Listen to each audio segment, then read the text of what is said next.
All right, y'all. Welcome back to another episode of the Wiley Show. Now, it's been a while since I've been live on here, so let me do the countdown.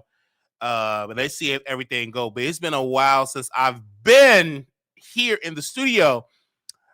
So we got a lot to discuss. So give me a second when y'all share this live. I'm gonna go ahead and get this countdown started. And y'all let me know if y'all can hear me in the building. So y'all let me know. So let me go ahead and get this countdown started.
All right, so we're back, and let me tell y'all something.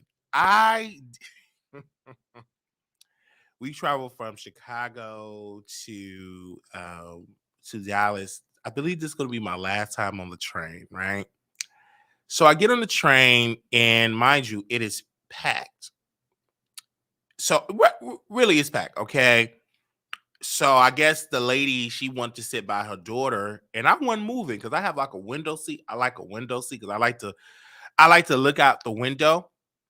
So she was kind of upset about that. She wanted to sit with her family, and the entire family she wanted to sit with, and she couldn't. And the train attendant kept telling her, like, "Ma'am, your daughter is grown. Like, if that was a minor, it's a different story. Like, she's fine, you fine." So she kept switching seats with her daughter. I guess I don't know if she thought I was gonna try to holler at her daughter, whatever the case may be.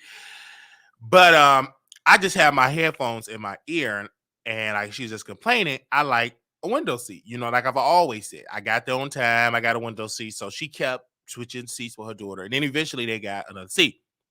Then another group of black women came on it, and they was a little ratchet, y'all, because the train attendant was telling people like you cannot have a whole section to your sit to yourself. This train is full. So I'm listening, blah blah blah. And if you're two adults, y'all got to split up because we don't separate children. So it was a group of people with their kids came in. So finally they had a seat. So this woman came and sat by me, and then as soon as she sat down, I mean, she started talking. I'm started talking to her, like, "Oh my gosh, I really like your shirt." And then she said, "Oh, since you got on that shirt, anything is possible. Do you want to drink?" I'm like, "What do you mean drink what?" So she had pulled out about two bottles of Hennessy. I said, "Oh no, ma'am, I can't drink that because things happen." And then because I go through things when I drink Hennessy. And then she was like, "Well, what things do you go through when you drink Hennessy?" "Oh, I don't really want to get through that. I don't really want to get through what I go through when I drink Hennessy." So we was just going back and forth and just talking, and she was just talking and just over talking. Like, she's a beautiful black woman, but she was drinking.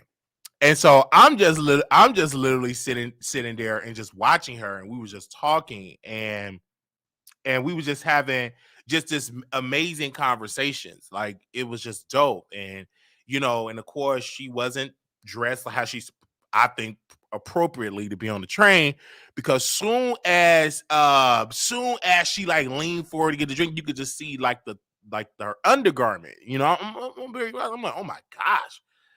So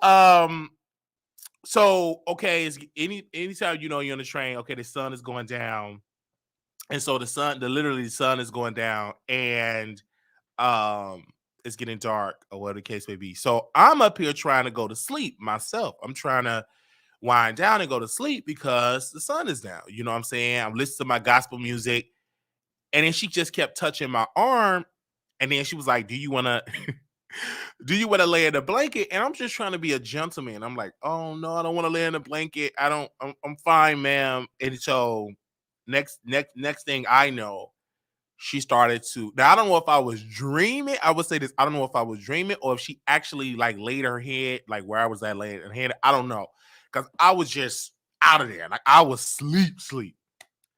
So I just literally just get in there. I'm just like laying down and stuff like that. So then she get up and then she was like it was just a lot with this situation. I'm not gonna get into all the details of what went on that train. That's between me, her, and the train experience. But it was fun. I will tell you this. It was fun. And then she was like, because I started to go live on YouTube, because mind you, I'm talking to my writers, and she's hearing my conversation. Now, mind you, she's a faithful viewer of like the Shade Room, Ball Alert. Like she reads the blogs. She was like, "Oh my gosh, you're a blogger." I was like, "Yes, ma'am." And then she said, "Don't call me ma'am." So I had to stop calling her ma'am because I was calling everybody ma'am. Anyway. So I started talking to my writers about what to post and what titles to post because I'm literally on the train, right? And so she was hearing everything. And then I just went, and then she was like, "Oh, you a blogger? I ain't trying to eavesdrop." Of course you're trying to you right there. You have no choice but to eavesdrop. But anyway, so I give her my information. And she's like, "Okay, what's your number? We gonna have to like link up when I'm back in, you know what I'm saying? Because I come to Dallas sometimes and I also come to Chicago sometimes." I'm like, "Oh, that's fine." And, I gave her the number. And so I gave her the number. And so soon she get off the train, um, she started texting me like in text like, "Oh, you're adorable, you smell good," or whatever the case may be. So we was communicating and now I'm flirting with her, right? And saying some things I shouldn't say publicly, but we was just flirting. It was just a good thing, like, cause we was on the train for hours and hours and hours, and we had like great conversations. It was really good just connecting and talking. And mind you, I'm extremely see the thing about it is the thing about it is I was extremely, you know what I'm saying? I'm horny in a sense because I've been going on this break of not doing anything. So already my hormones just ranging, you know what I'm saying? And it didn't make it no better for me personally because I kept reading this book. What was the name of the book? I ain't gonna say the name. Yeah, I'm gonna say the name. Hold on one second, y'all. I kept reading this book called give me a quick second. What was the name of this book? Hold on, y'all. I kept reading this book and hold on, let me get back on the screen here. I kept reading this book, and it's called The Appraisal, written by Brelly Montgomery. And mind you, this book was just literally turning me on. And she was like, "What are you reading?" So I didn't want to tell. I was like, "Oh, it's a book." And I'm like, "Nah." So she Googled, my God, she she Googled the book. And so she said, "Oh, this book is a sex book." And then she was talking about how she liked Zane books. And she was like, "I really don't like to read. I like to do the real thing because it puts you in a mode and it puts you in like in a zone or whatever." And I'm like, "Oh yeah, I don't wanna, talk about it." But she was just really getting into it. So I'm literally reading this book and literally it was literally turning me on. So my hormones is just through the roof. So I mind you, I haven't had no energy, like whatever. So my mind just went on, like I'm ready to hit that in the train restroom and stuff like that. Like it's just I'm in the zone right now. So I said, "Okay, I can't do. I'm gonna just go to sleep and try to sleep it off." And I said, "I need to start reading this book." But the book was so good. The book was good, you guys. I'm on chapter 10 or 12, and I started reading at chapter 6, and I'm just reading it. It's getting really, really good. So I said, "Okay, let me start reading this book." So I get up. Then finally she gets to her stop. She gets what Texas? I forgot what part of Texas, but she got off a couple of stops before me, and then of course I get on my a book. So I get off my stop, and then I got home and then everybody kept talking about the bankruptcy stuff like that. And I said, okay, let me get the thumbnail, blah, blah, blah. And I said, hey, I'm going to go live at 4 o'clock, 5 Eastern, 4 Central. And now, mind you, I'm already tired, right? I'm tired. So I'm trying to stay up and get ready. I'm like, no. And then what kind of like drained my energy?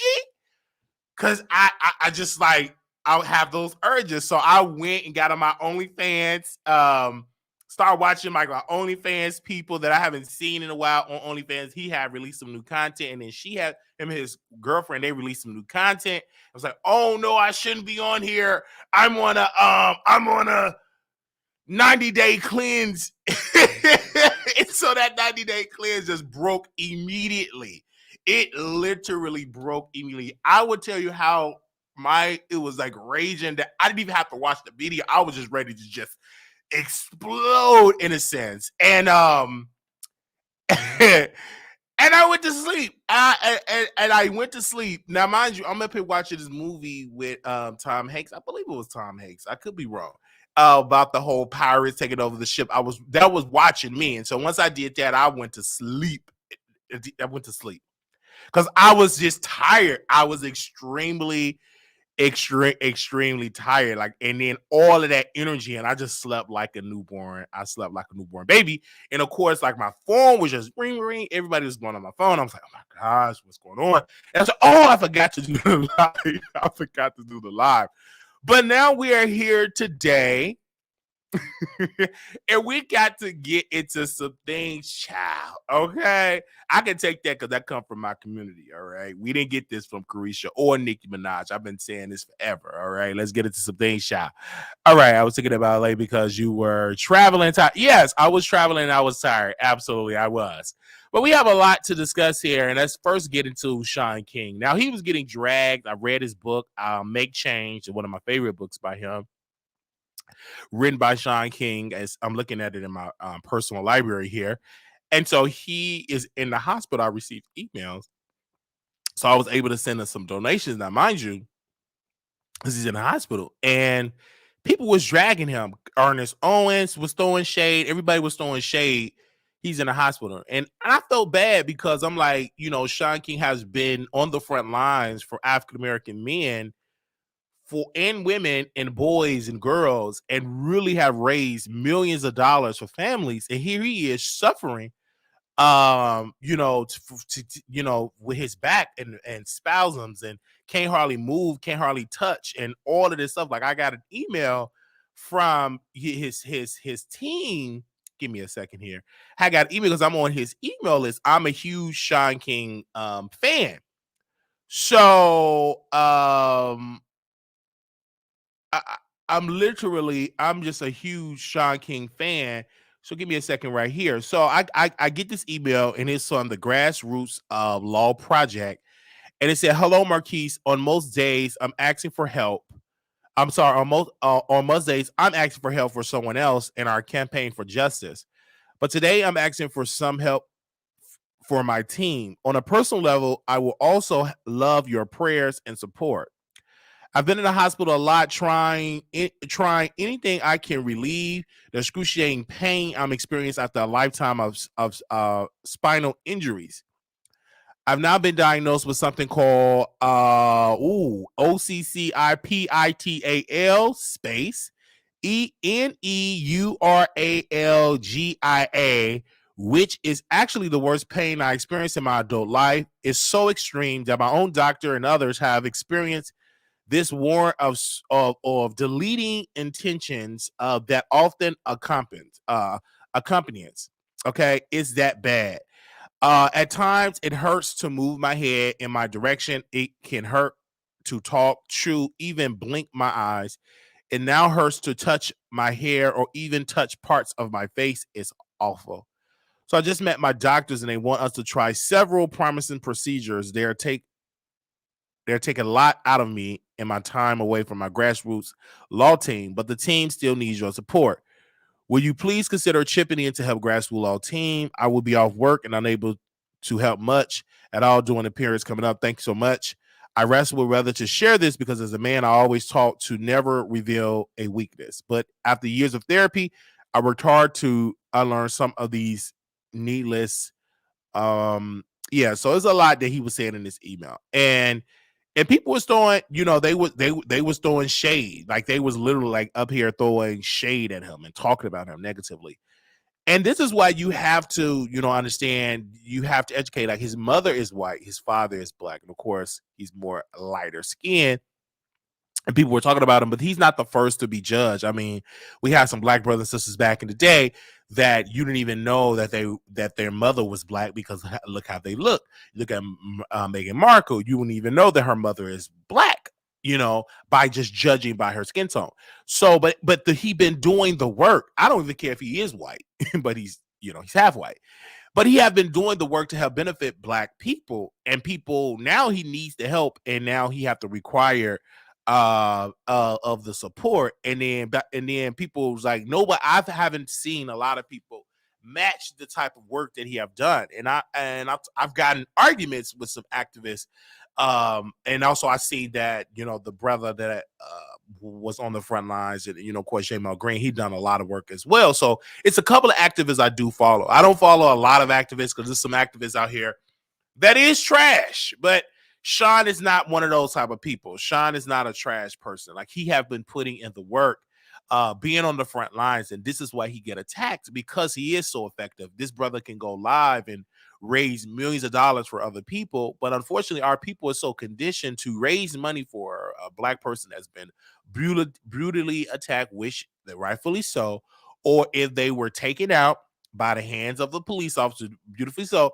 But they don't rush when someone is going through a medical emergency like Sean King. I don't see the urgency of rushing to help him. But, so that's why everybody, if y'all can chip in and help him, because he desperately need our help, because he's going through something painful in his body, and that have to be very painful for him. And a lot of times you put things off because he's always on the go. The work is so great. Just like the young boy that was shot in Mississippi, the young black boy, I believe he was young. I think he was like 12 or 13 years old. Sean King would have been on the front lines and making a whole GoFundMe page for the young brother for medical expenses for his mom.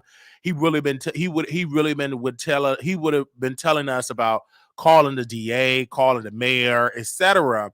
And that's when I knew something was seriously wrong, because I didn't see no post for him. And then when I got the DM for one of his members of his team, and they were saying, hey, while it is true that he is in a hospital, and I thought it was something, I thought it was something like minor, and they was like, no, he's in a lot of pain. And then once I've got that DM, and then finally he released something publicly, because like I said, I'm a huge fan of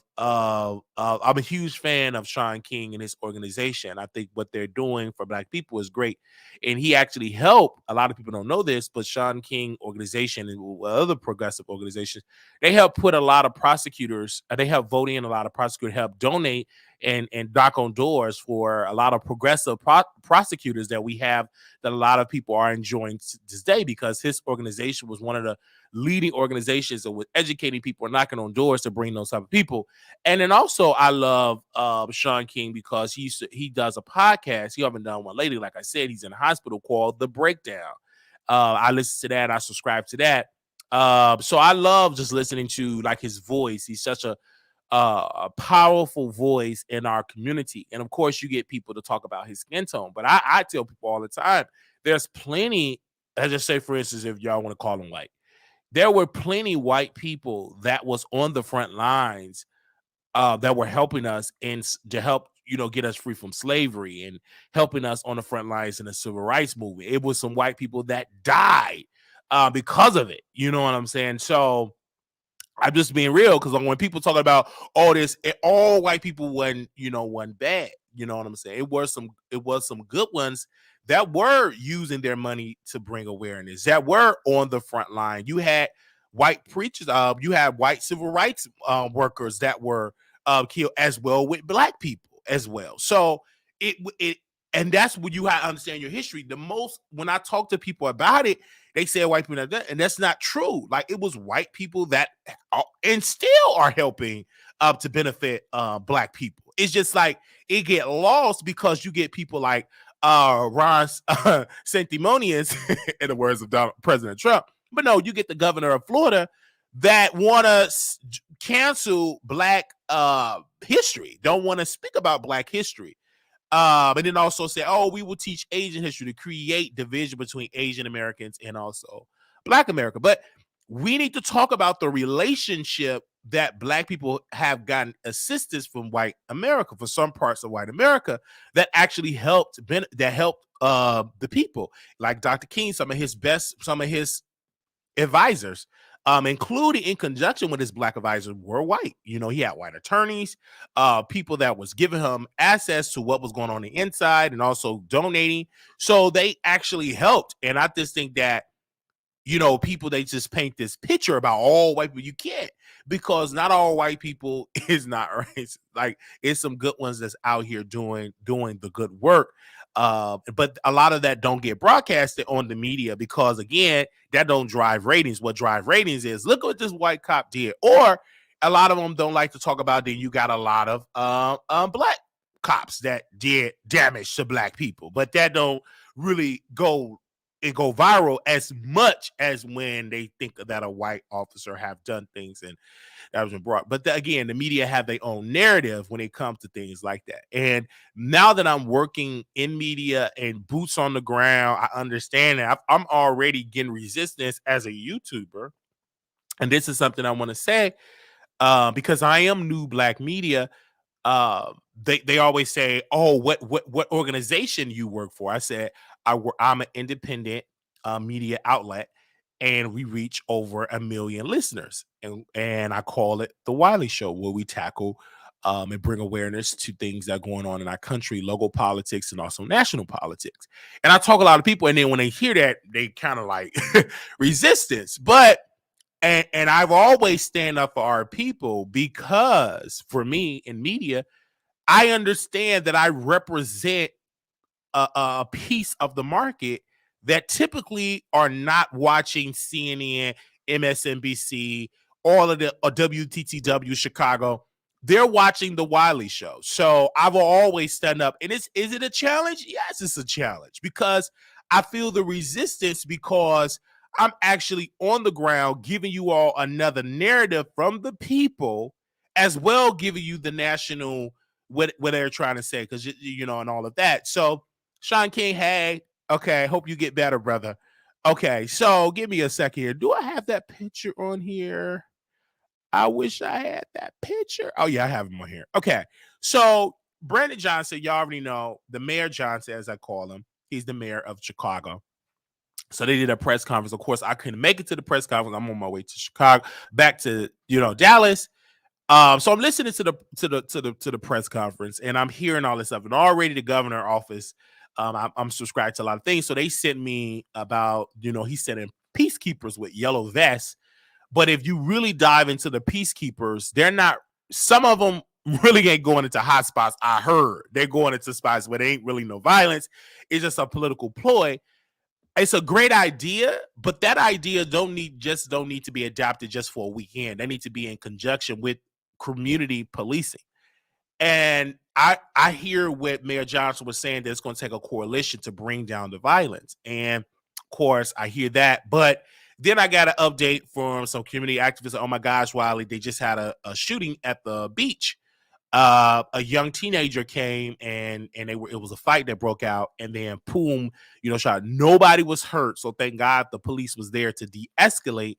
So that's just an example that the police is needed, but it's also a root cause of why these teenagers are able to get weapons the way that they're able to get weapons. But because of the Second Amendment and because of other neighboring states like Indiana, it is challenging to stop the guns from flowing into these communities. And then also you have people that can get weapons from Texas, from private dealers, and ship it all the way up to Chicago. So it's a whole thing that's going on. But I understand with Mayor Johnson, he must bring in the state and intervene. I even talked to some activists and some people in Chicago, and they kept saying, bring in the National Guard.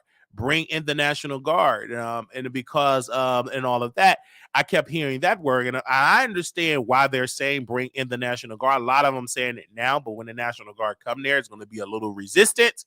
But I understand, because there do need to be more police presence on our trains and on our buses and all of that. I can't even tell you how many of these activists that were saying, we got to get in a group, that they got to get on the bus and get back home before the sun go down, and they have to be in groups and everything because of the violence is just so high. And I see it in my city, and it's just definitely there.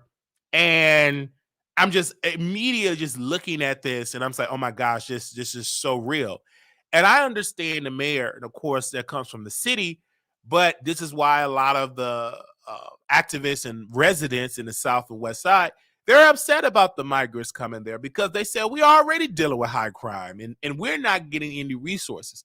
So this is why it's so important for people like myself with independent media to ask these questions, and also not just ask the questions of the mayor, because now that I'm having boots on the ground, it's the city council that carries the power of the system in Chicago.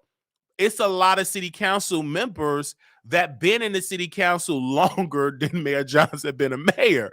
So a lot of the power lies with them. Nothing can pass without the city council approval. No budget. You can't rename a street without the city council. So you, as a mayor, you have to know how to play politics to work with the city council. So you understand that the city council is, hold a lot of power.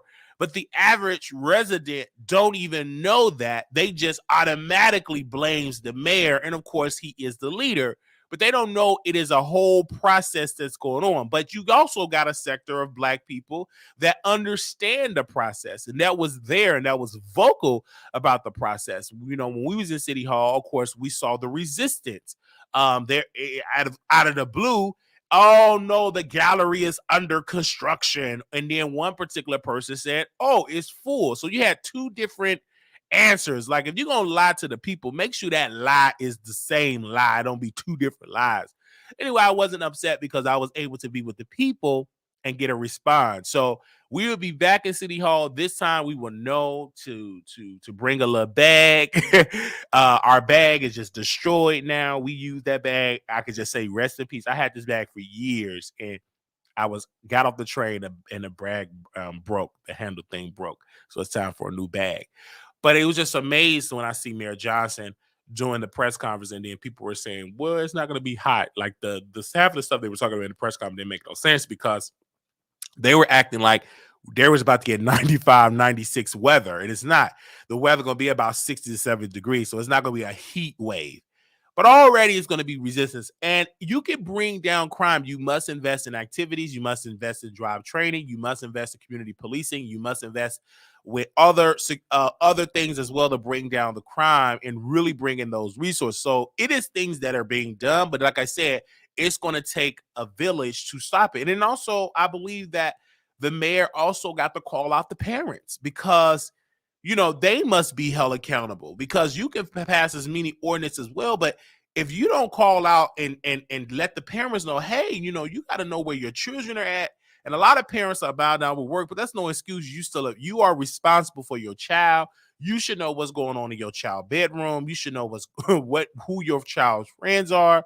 And, most teenagers now, pretty much all of them, got on social media. So you should know your child, what is he on social media. I can't even tell you how many parents of their child was just a danger to society. And a lot of them, they claim they were shocked that, it was one particular woman that was connected, were enemy of King Von. And she was a whole deleter. Like, she was out here deleting people. But, her family, some of them didn't even know she did. They claim, which I think is stupid, they claim they didn't know, and then she lost her life, and they were like, oh, my daughter, oh, she was us, and she wasn't nice. She was not a cheerleader. She was out here in these streets deleting people. Like, she was in the streets hard. So I didn't understand her mama trying to act like she wasn't really in the streets like that. But anyway, all parents, they try to make sure their kids are angels, but in reality, they ain't no angel. But it can be fixed. It's going to have to be resources. It's going to have to be resources, community activism, resources, activities for the children, basketball games, swimming lessons, skating, music is great. President Obama have an awesome program. It helped bring down crime in some parts of the neighborhood because President Obama, my brother's keeper, they actually invest in for young brothers for music, keeping them active. And so a lot of the young guys, they like to do music. So you need to fund and bring in music in the city and also bring in some of the resources to bring in some of those rappers so they can have like concerts, so they can have like poetry night and really keep the children active in those type of weekends. So that's going to have to take money. It's going to take resources to do it. So it can be done. Unless you have to do it. And so the mayor, this is his first test. The honeymoon phase is over. It was over when I gave my hand part in that lobby.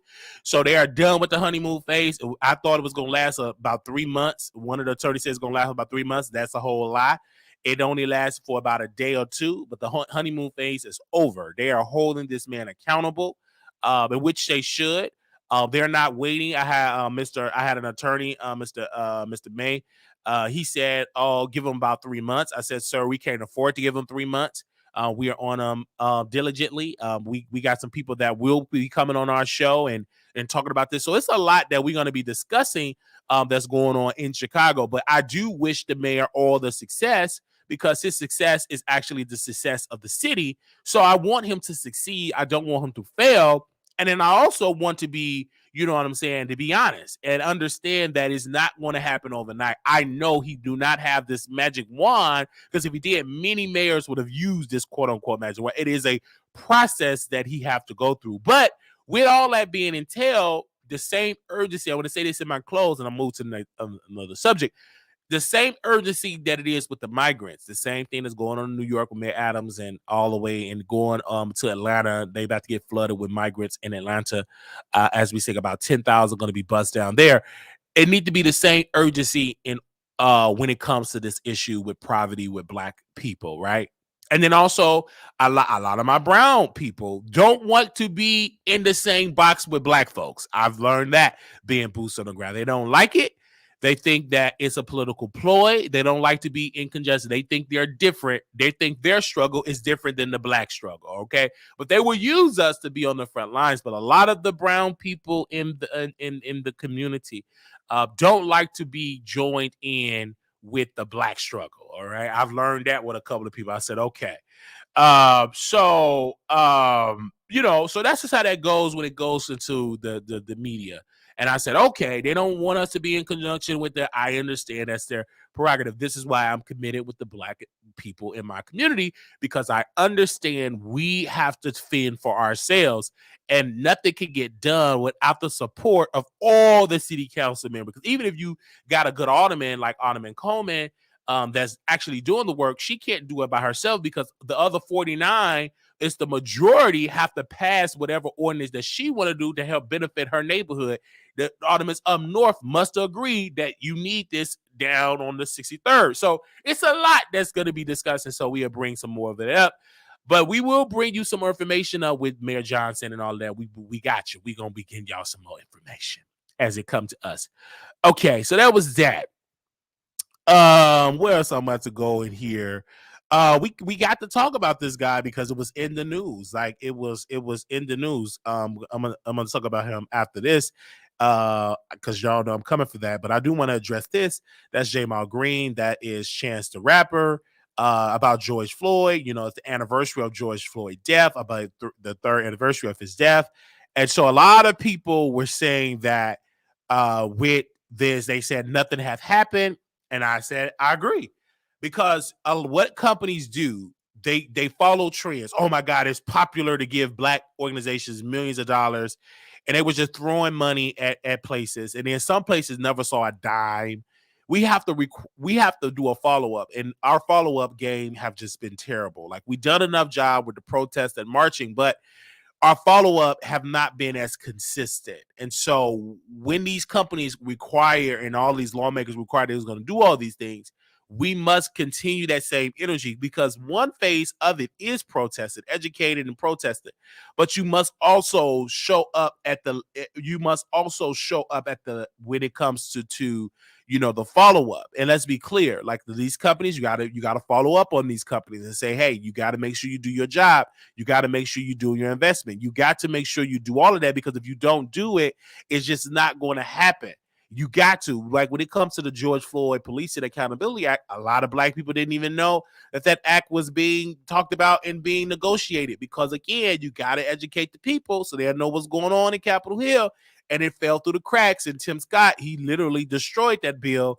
They used a black Republican to do it, and now he's running for office and talking about how he worked with Democrats to help police accountability, which is a whole lot, because where's the evidence? He had an awesome opportunity to work together to actually donate money, to actually bring funding to police officers to bring more accountability, and it just never happened. Okay, so now he's running for president, which he ain't gonna win, but he's running for president because it makes him look good. It gives him a little bit more power, and then also show that Republicans are doing a good job. But he didn't do nothing when it came into the passing the bill. It went nowhere. So seeing Jamal Green speak about this, being on the front lines, again, marching is one piece. You must also continue to work together with the Democrats and with the Republicans. And this is something that Chance the Rapper don't do a good job at. He don't do a good job of donating to campaigns, networking with campaigns, educating your base to go to these offices and write letters.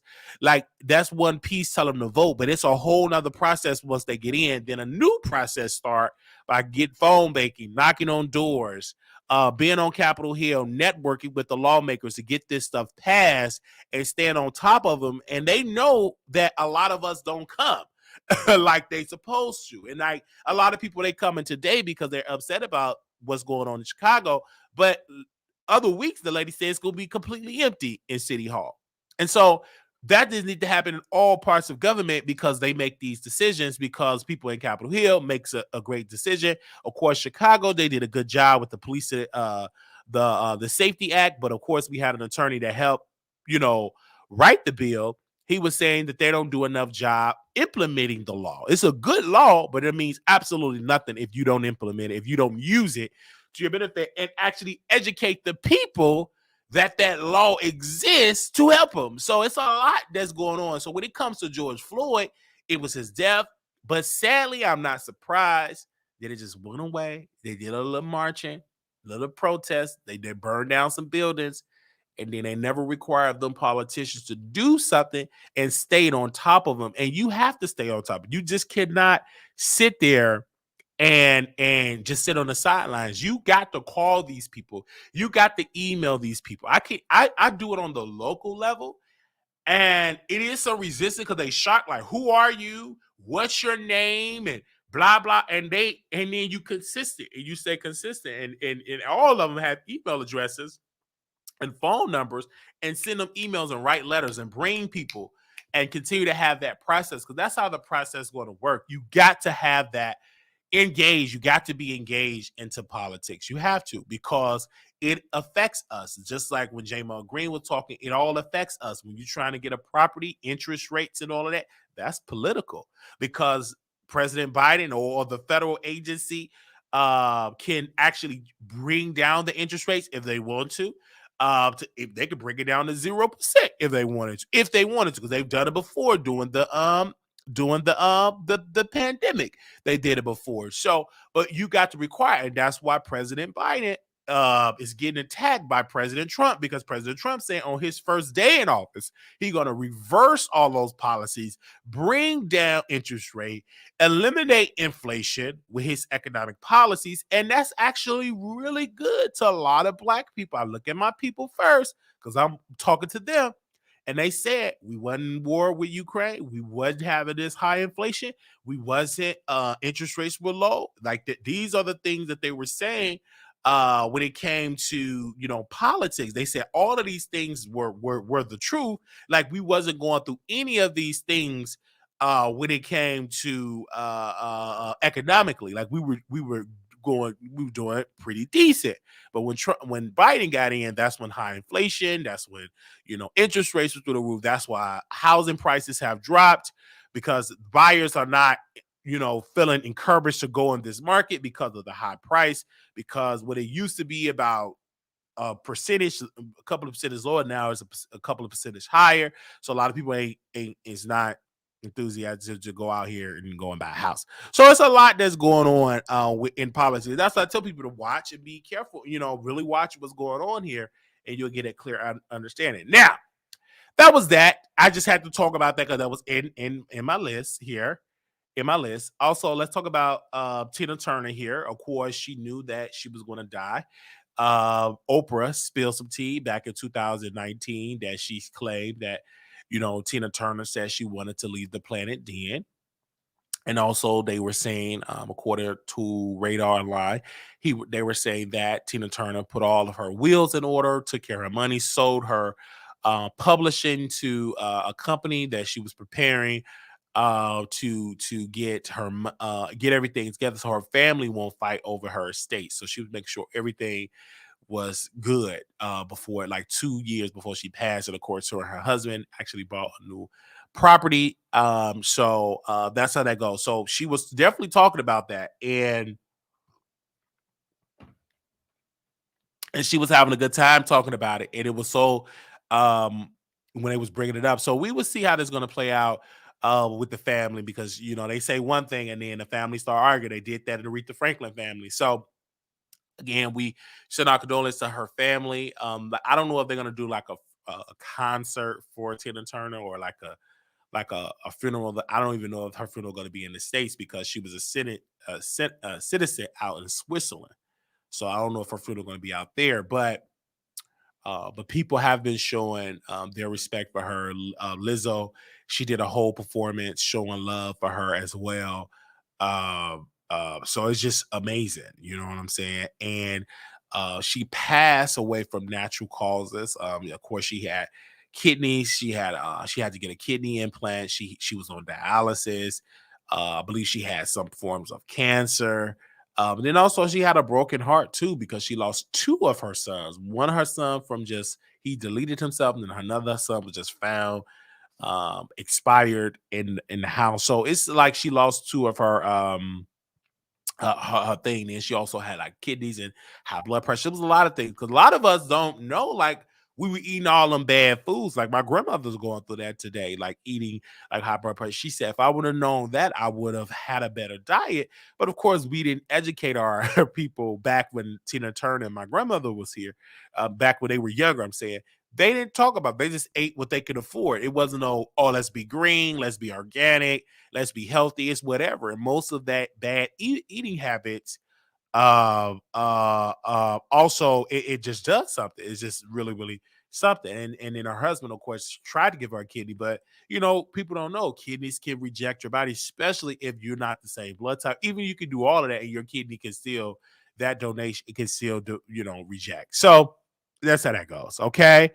So that's just how it goes and all of that. So you got to be careful eating all that fried chicken and fatback. It do get back to you. It absolutely do. So let's move on from that. And I love Tina Turner. And like I said, I'm going to watch her movie tonight in honor of her with my.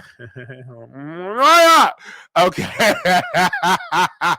I'm going to get it in tonight and we'll watch it. Okay. All right. So I was just going to be honest with that. Now, we got to talk about something in here. And the guys, we about to get into it. I know it. We got to talk about TashaK. All right. Tasha K.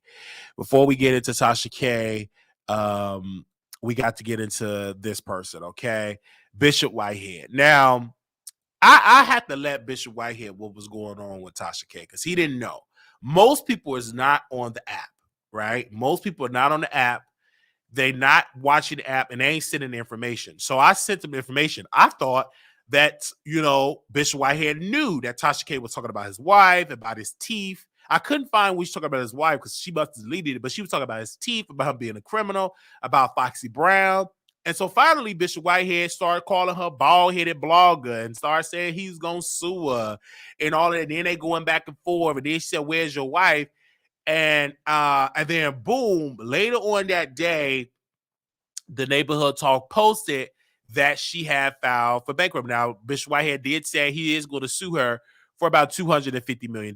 Now, that was that piece. And once that lawsuit come out, we will bring it to you live about his $250 million lawsuit. Now, to TashaK, I was on the train, minding my own business. I'm on the train heading to Dallas, and everybody was blowing my phone up. I said, what in the world is going on? And so, if you're on the train, you in dead spots where there's no connection. So finally, we was in a good spot. Beep, beep, beep, like my phone was blowing up. And they said, Wiley, you were right. You were right. I said, I was right about what? She filed for bankruptcy. She filed for bankruptcy. And I'm like, who filed for bankruptcy? TashaK, sir. She filed for bankruptcy. And so a chapter 13. So we learned about the chapter 13. Let's get into this. Y'all come over here. Give me a second. Shout out to Neighborhood Talk.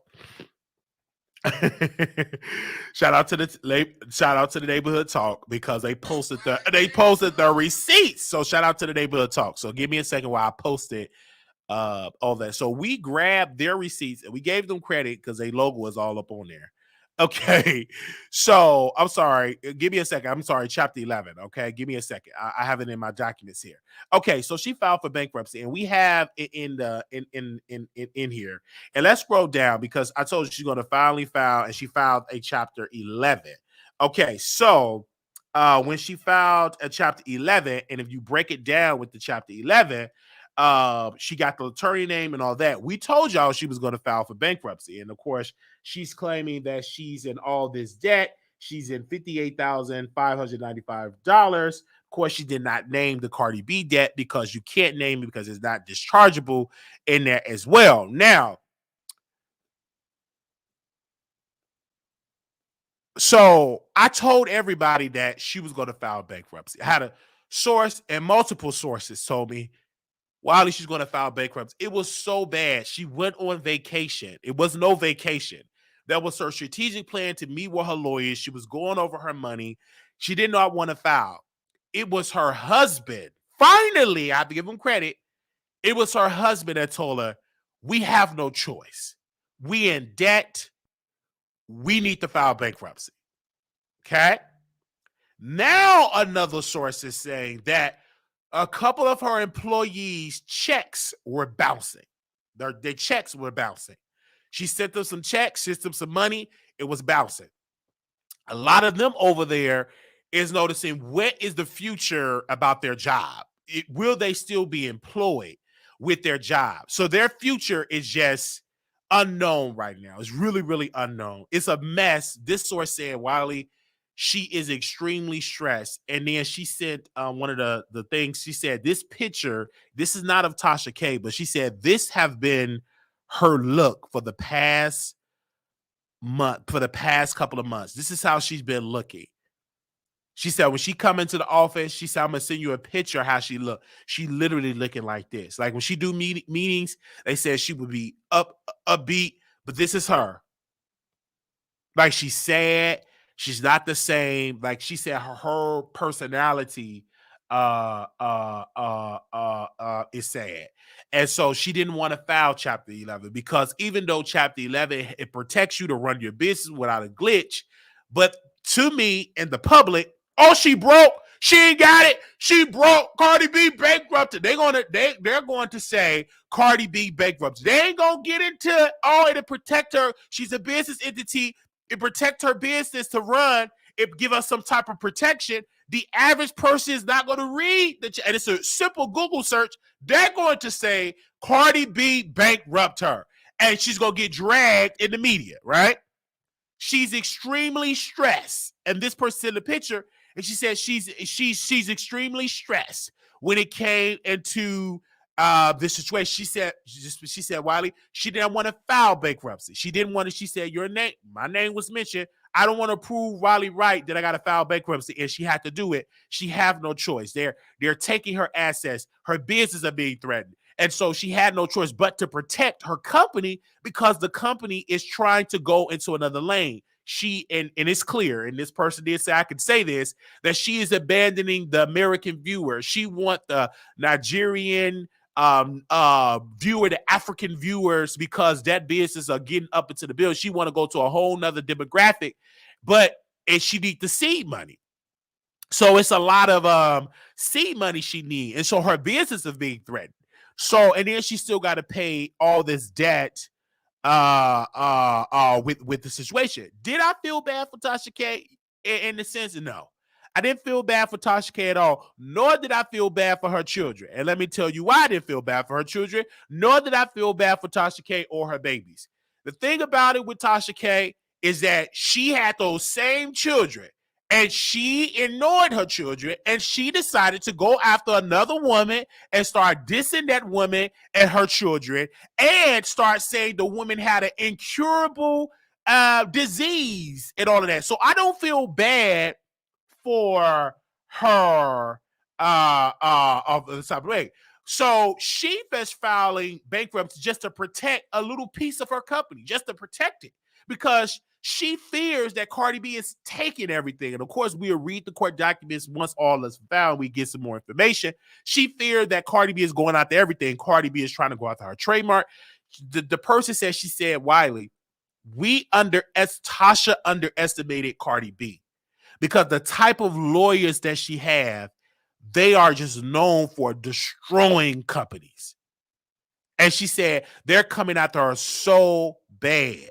They're coming after her so bad. She said, Wiley, it was Cardi B lawyers and people reached out to the venue, and she almost had she had to change venues to do her meet and greet. She said it's so bad. They're constantly on her so bad, and it's extreme. And she said it's on her Western A, it's on her stress. And I said it's a good business. She said, well, it's a good business move. But Tasha, she did not want to file bankruptcy. She didn't want to do it. She thought she could handle this situation. She thought Cardi B, and this source said it verbatim, she thought Cardi B was going to leave her alone and just pay it. And I don't know why she thought that. And so now she's being dragged out here in the streets. And you got the Bishop Whitehead situation. And I told Bishop Whitehead what she said because he didn't know. I said, this is what she said. I said, you need to get a subscription to the app. You need to get to know. And then Foxy Brown liked the picture and the thing, and then we had the connection with Foxy Brown, and she told me verbatim, she said, Wiley, I'm not a part of no scam. I'm not a part of this with Bishop Whitehead. I'm not a part of this scam. I am cordial. I'm cool with Bishop Whitehead, but no, I did not tell him to do a scam to scam people with a credit card. What that lady is saying, what according to her, what that B said is a whole lie, because we reach out to these people. See, I'm a little different when it comes to this situation with Bishop Whitehead and all that. I'm going to ask him. The issue that she had with Bishop Whitehead is that she wanted more for Bishop Whitehead. She wanted Bishop Whitehead to do more videos on her show. She wanted more of a connection with Bishop Whitehead. And Bishop Whitehead pretty much don't want this connection like with her at all. He wanted to kind of do his own thing, and she just wanted more. Bishop Whitehead actually got some tea. Let's put his picture back on the screen here. Paul, put him back on the screen here.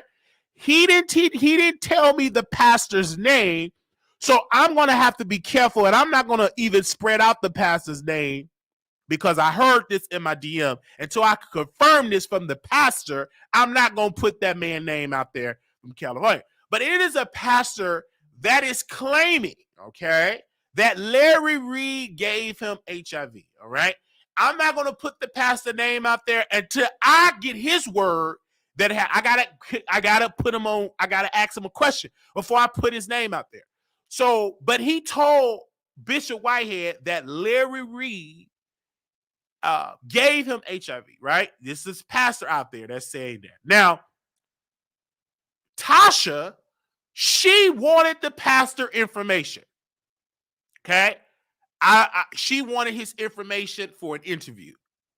Bishop refused to give her the information. If you ask the people in TashaK camp, my source tell me that they wanted the information that Bishop Whitehead would give her the information, or if she would drag the white man that he did that New Yorker piece. He wanted her, Bishop Whitehead, to have Tasha to drag the white man. Tasha said, no, he's attached to the feds. I don't want to be involved with that, but still give me the pastor information. He refused to give her the pastor information. And so that is when TashaK, she went on her app about a week or two ago, because most of y'all ain't on that app. She proceeded to drag her. And I thought it was just, out the way. And I said, what in the world is going on with Bishop Whitehead? Why is she dragging him? And then once I got word, I said, okay, it got to be, because Tasha is just not going to drag you. Something pissing her off to make her drag you. Either she didn't get something, it's just something got to happen. And then once I've got that from the source and from, from this, and then I'll look at Bishop Whitehead, Instagram live. I said, oh, this makes sense. So that's just how that goes in that type of way. Now, when it goes back to this with the Larry Reid piece, Larry is pissed because now he's allegedly, I don't know how true it is, but this is with Bishop, that Larry have given TashaK some money to be silent. I don't know how true that is. I can't speak on that. I don't know how true that. I don't know her money. Obviously, ain't enough for her not to file Chapter 11. But anyway, so that's the rumor. So I'm just listening to all this stuff, and Larry is kind of pissed because he don't want no more allegations to come up. This show about to drop. He just don't want no more allegations to come up, and so it's something that's going on now. You got this whole TashaK piece that's being rumored that he gave her a lot of money, $100,000, a lot of money. And to keep silent. So now TashaK has been going on this tirade, and her employees, they don't know their future. Like I said, they don't know their future with the company. The daughter itself is crying because she had to remove her from some classes that she had. She couldn't afford to put her in these particular classes. Her daughter was supposed to go to Paris and spend time with family. That was canceled because TashaK said, I can't be taking you on all these type of trips and spending all this type of money when I'm trying to file bankruptcy. So it's issues there with her and her daughter. And it is a lot. And in a sense of, I don't feel bad for TashaK. Neither do I feel bad for her children. Her children, and I don't, because her mom and dad, Tasha and Mr. Kebe, they decided to do this. So I can't be sitting here feeling bad because I can't ignore Cardi B fellas. Because just because Cardi got money, are we just going to ignore the fact that they tried to put a disease on this woman and said that her baby got the disease and all that? So we just got to ignore that, and we just going to automatically just feel sorry for Tasha? No, absolutely not. Tasha had multiple chances to stop doing what she's doing. She didn't do it. She didn't do it. Okay? She didn't do it like that. Tasha and mama and daddy, they got children. She didn't do it. So why would I feel sorry for a woman that had multiple chances to stop doing? She didn't want to do it. Now she's dealing with the end result. She's dealing with the end result of how to play ball. Now she's learned to be a little smart and try to file bankruptcy and try to do all that. I get it. Pay bankruptcy, do all that, try to be smart. But whatever you do, there will be resistance. There will be some challenges. There will be doing some stuff. It's Cardi is not going anywhere. It's clearly in the court documents. You don't even see her. She didn't name none of the money that she owed Cardi B in the money. She just only named. Give me a sec, because if you read the court documents for what is being released, Latasha Kebe, they talk about she's at $46,000 in debt, real estate, $11,000 of personal household items, total finance assets, $95.56, total personal property, $58,595. Then it also said about her Chase account, she only got $95. So it's a lot of things and some lies there, because I talked to some people, they said this ain't some fraud stuff going on with Tasha, because she's claiming, and this is a whole lie, because she's claiming I only got $95 to my name. But you got an app, and this is where Cardi B people gonna come in. These some ruthless people. Now I got to hold on. Let me take myself on camera. Let me word my mouth, because I don't want to get sued by these ruthless people. So give me one quick second. Hold on.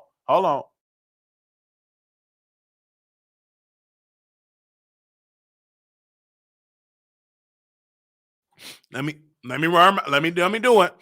Okay. Let me word my mouth. What I'm about to say, this is just my personal opinion. I ain't trying to drag nobody, but I'm gonna say this. Tasha doing a whole bunch of lies. Because you cannot tell me that you only got $95 to your name in your account. Then I don't see the payroll of how much is her payroll here. Because unless somebody could tell me another document that is missing. She filed this on yesterday. Okay. $95, including the page attached, Let's give me a second. Records that's $46,000, $11,000 household items. Total personal property, $58,595. Okay. Then we also got the Chase account information, $95. Chapter 11. Okay. Filed for bankruptcy. Okay. Her attorney signed off of the bankruptcy. Okay. She is represented now by Olga, which is smart. This particular lawyer is a really good lawyer. Like, he is really, really good. Mr. Van Horn is really a good lawyer when they're talking about bankruptcy. He's really, really, really, and she's going to need the best to do it that way. But when she talk about her property is only $58,000. So of course she didn't name that house. She don't own that. I don't think she owned that house. Okay, $58,595. So I think it's the best move. It is the best move. Like, a lot of black people say, "Oh, this," but I said Tasha is in the business. Wealthy people have been playing bankruptcy forever. So you see it right here, 58,000. I'm reading the court. It's on the website, you guys. And also you get on Neighborhood Talk, and then also she talk about her Chase account. But it's some fraud there. Okay. It's she moving some money around. It's not really good. She got to be very careful because the lawyers ain't gonna like that, because you can't just tell them you got $95 in your Chase account. Where all your money? You know what I'm saying? You got the app money that ain't being talked about. So who got control of that? Because I told y'all the source said that her money was in her mom's name. The app checks coming in her mom's name. So I don't know if she's gonna name her mom as the new owner and then her mother give her a check from the company, because that is what we heard from the source. So it's a lot that is going on with TashaK, and I'm very interested of that, because the source says the mother's would have, she's gonna pay Tasha as an employee. It's weird, baby. Oh man, TashaK doing that. I do it too. But so the mother is saying that they're gonna pay, is gonna be the new owner and give her a check as an employee, because mama is good, because mama ain't been sued by Cardi B. Her finance or assets ain't been sued. So it's a lot that is going on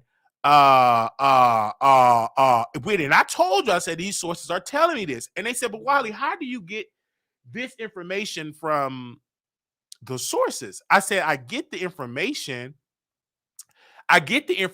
because I'm very well connected with the Kibi industry, the Kibi company, because I have some good people that's still dedicated for me, and that I get multiple sources all over that give me information. Now, she's shocked that I get this information, but they connect with our show, and so they give me this information. It is a lot, when it comes to stuff like that. That's why I have the notice of termination, because she got to terminate them employees. She's going to be moving something. She got to play ball that she's broke and that she can't afford payroll and that she needs some type of protection.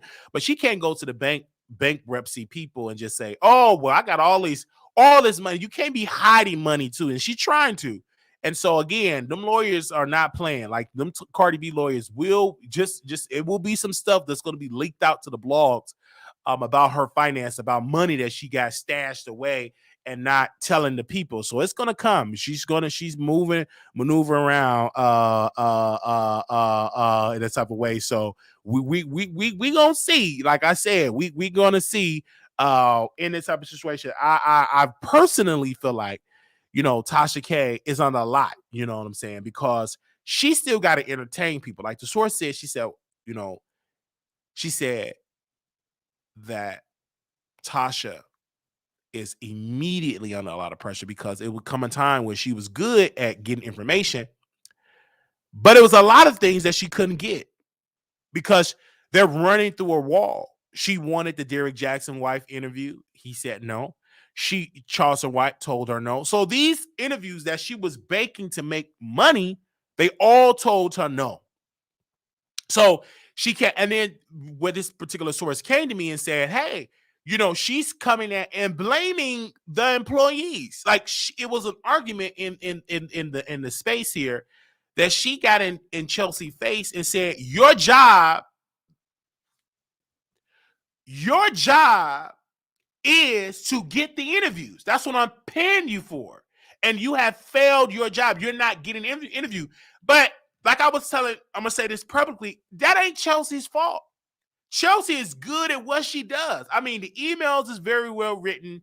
Like her reaching out, her and Jasmine, they're doing what they're supposed to do. She's talking to the ads, but she's representing a sinking ship. Do you hear me? So she's coming at Chelsea and her staff, blaming them. That's the narcissist. You can't blame them when they doing their job. But once they say we represent TashaK, people pull out. Ad dollars pull out. And also interviews pull out.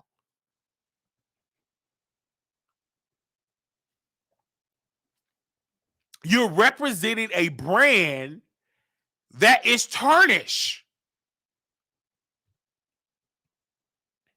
They can only do so much. Once they send them emails out and say they represent, oh no. It was she reached out to I don't know why she did it, but she reached out to Chloe Bailey for an interview. And the team pretty much said, hell no. The public said, no, she ain't coming on your show. Like, Tasha is not only the reason why you see D-list artists, because D-list because that's all she could get. But the people that she's reaching out to is A-list people, like people that's in the news, and they all telling her no. She have no choice but to interview the African preacher from Florida and get these Florida acts. That's the only people she can get. But the people that she want to interview, oh, they in the news. The blue faces, the Christians, like they're in the news. You know what I'm saying? That's who she want to interview. Because I understand why she want to interview. Not because she want to be their friends, but because I'm guaranteed to get more subscribers. I'm in the subscriber-based thing. This ain't YouTube. These are the paid subscribers. I'm competing with the Netflix. In order for me to get money, I have to get these controversial people on my platform so they can subscribe. She keep getting turned down over and over, turned down. Even myself, when I interview people, and they said, my client, one publisher that I really love, he stopped sending me people. He said, Wiley, it's not you, but because of what TashaK did, she kind of blackballs you YouTubers. And me and you cool. I've sent you clients, but they don't want to come on a YouTuber channel because they're afraid that we're going to drag like how TashaK did it. And this person, I've been knowing him since 2011. And I was like, what's going on? Why I'm not getting clients? You know what I'm saying? Getting these clients because his client lists have changed. He used to just get D-list stars or people that we didn't know. That client is getting kind of nice. So I'm like, okay, I'm reaching out. Get him, and then I said, let me call him. Let me sit here and call him. So we get him on the phone, and he said, well, I'm gonna keep it all the way real with you because you never burn me no way. You always ask the people the right question. You never got too messy. But it's an issue because of what TashaK did. He mentioned her name. Because of the lawsuit that she had with Cardi, a lot of clients don't want to go to YouTuber channels. Like, they just don't. And because I'm kind of attached to Tasha, mind you, this is me. Because I do videos with Tasha, and because Tasha been on my show, and all these people don't want to come on. Okay? And I'm not even gonna name the artist's name, but it was one artist that he was in the news recently.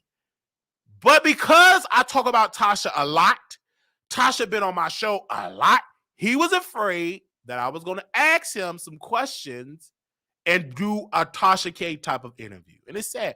So I ain't going to drag the publicist. I understand he got a job to do. We cool, but them people pay his bills. I don't pay his bills. So I understand. I get it. But I didn't understand the effects of it until I talked to this publicist. And then when I talked to another publicist, it's the same thing.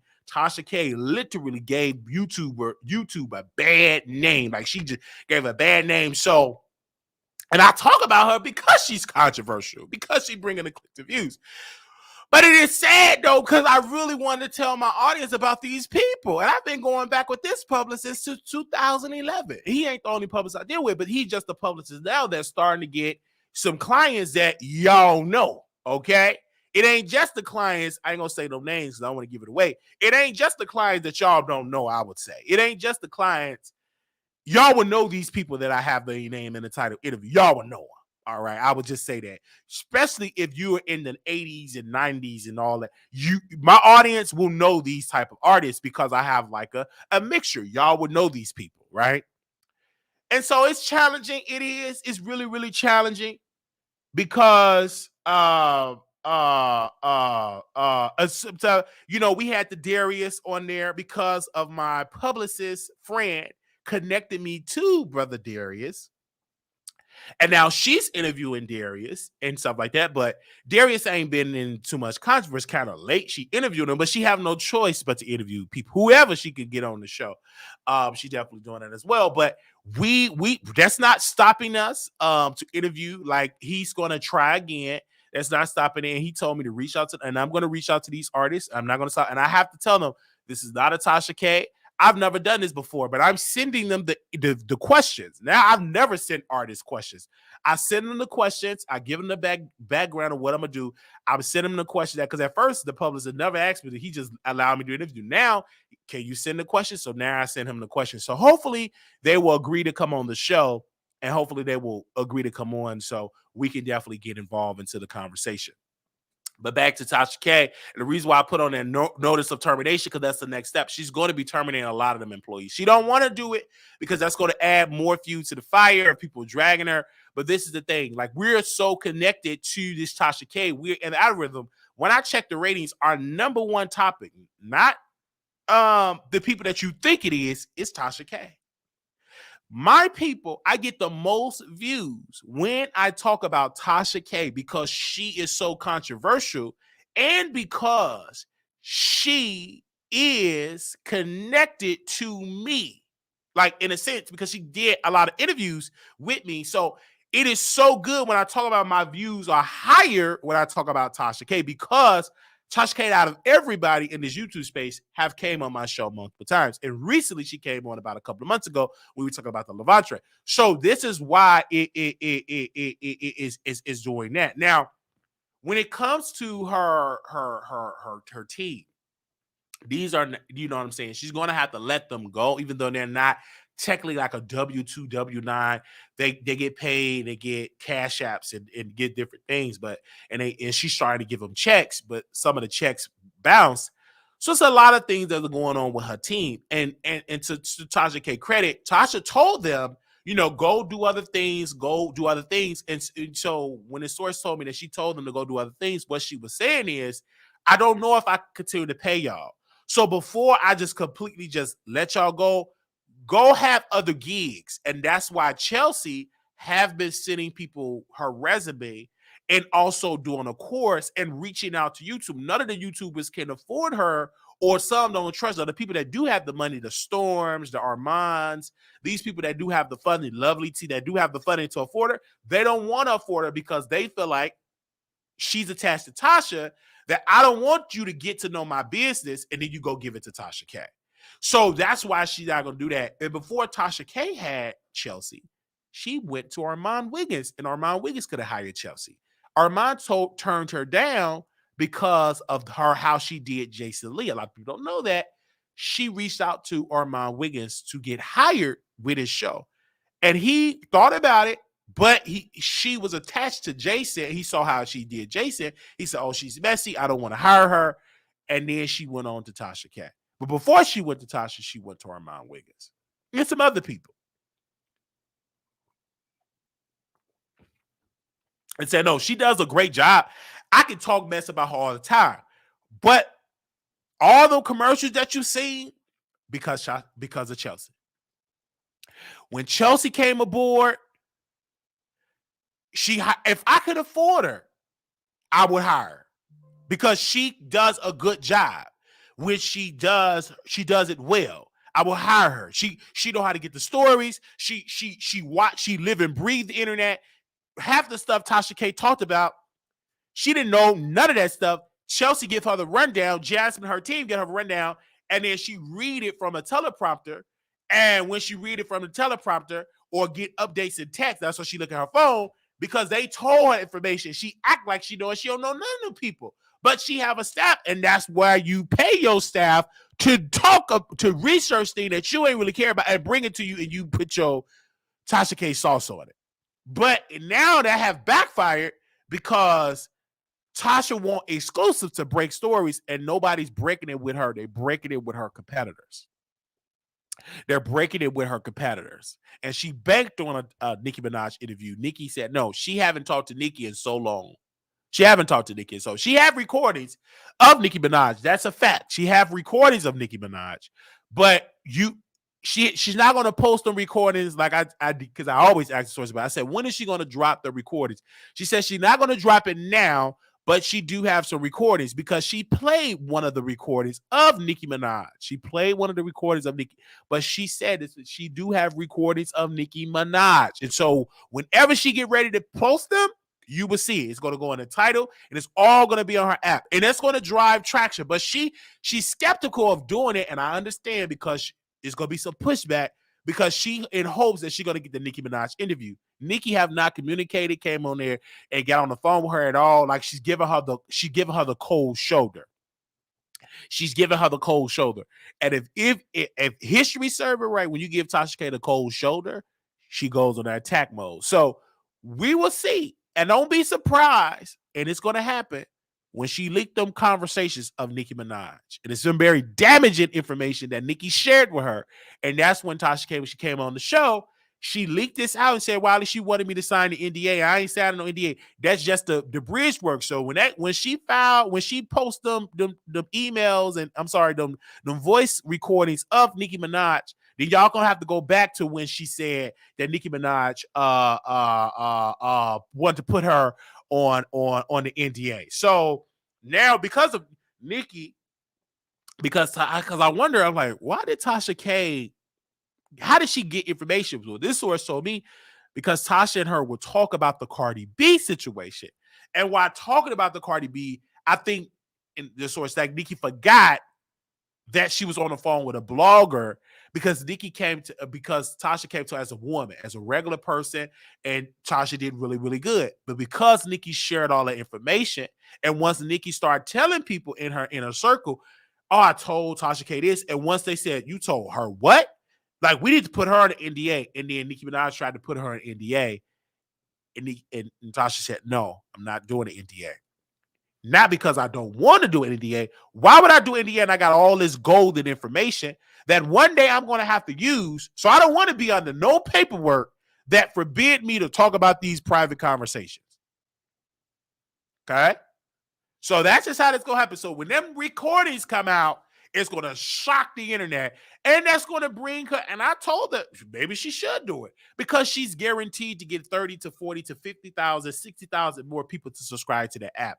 And that's what she's going to need, some good liquid cash coming in. She's going to need, and that Nicki Minaj piece will definitely have her on it because you really haven't heard Nicki Minaj come and say the damaging things that she said about Cardi, the damaging things that she is gossip about her own family, and some damaging things that she said about, the husband attached to Jennifer Hughes. She said some damaging things.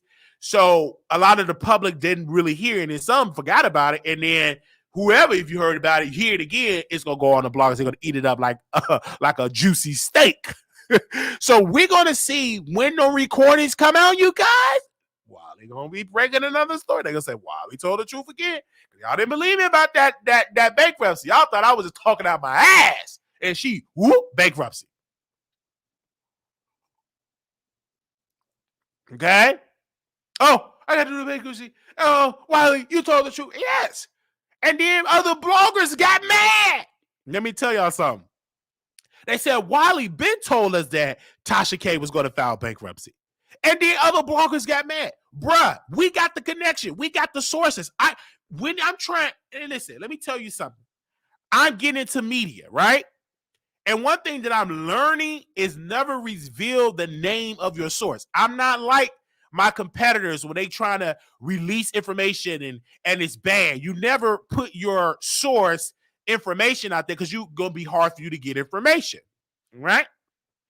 Never put their Cash App information out like my competitor did. And now the person that did, now they're getting, they can't even focus right now because all their personal information out there. But anyway, we don't do that. That you don't never reveal your source. Like people tell me stuff all the time.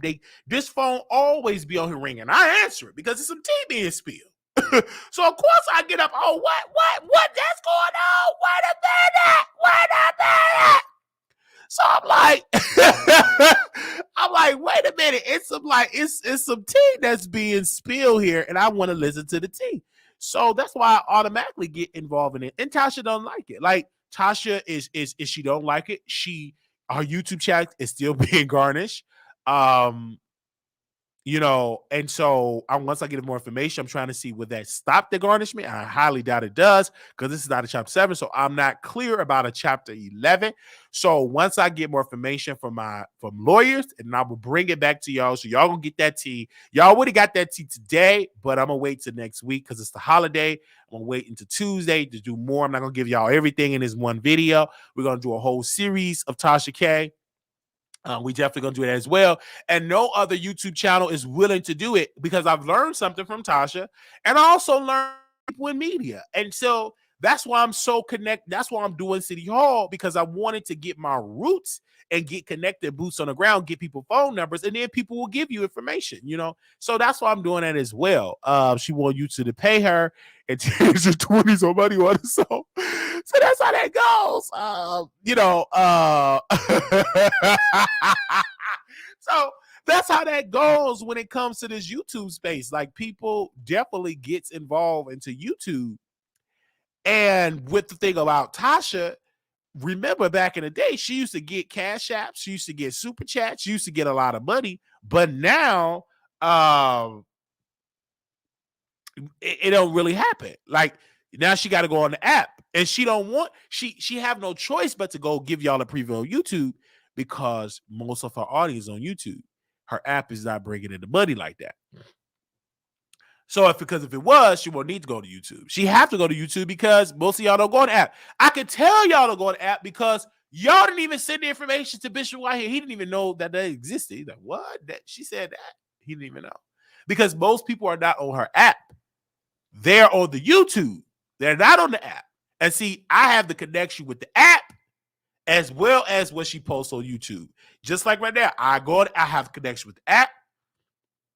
And I got the connection with the YouTube. Most people don't. Just like the average person are not connected with people when they post on Stationhead, which is stupid because you're not informed, because you don't know what's going on. And that's why we have other YouTubers now that will post what's going on Stationhead. Oh, this is what was said on Stationhead. He said this on Stationhead. And so when that YouTuber did it, now they're getting dragged and get threatened.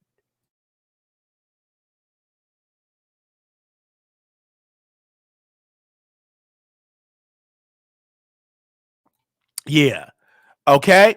So they said they don't have the history to be able to tell the real story. That's why flat when they copy. Yeah, because we have the history with TashaK. We have multiple interviews with TashaK. We have TashaK when she came out and said Nikki wanted to do an NDA. We talk about TashaK. A lot of people kept saying all you talk about is Armand Wiggins. That's about to be old news. It's gonna be a lot. It's gonna be a lot of TashaK content because she's more in the news. Armand Wiggins, I just talked to him for fun. But who really brings me clicks and views? Tasha. I talked about Armand Wiggins. It's fun. I'm kidding. I'm like a kid in the playground. I'm kidding. Believe me, I'm kidding. But the people that brings me clout is Tasha. And she knows this. Put her name in the title.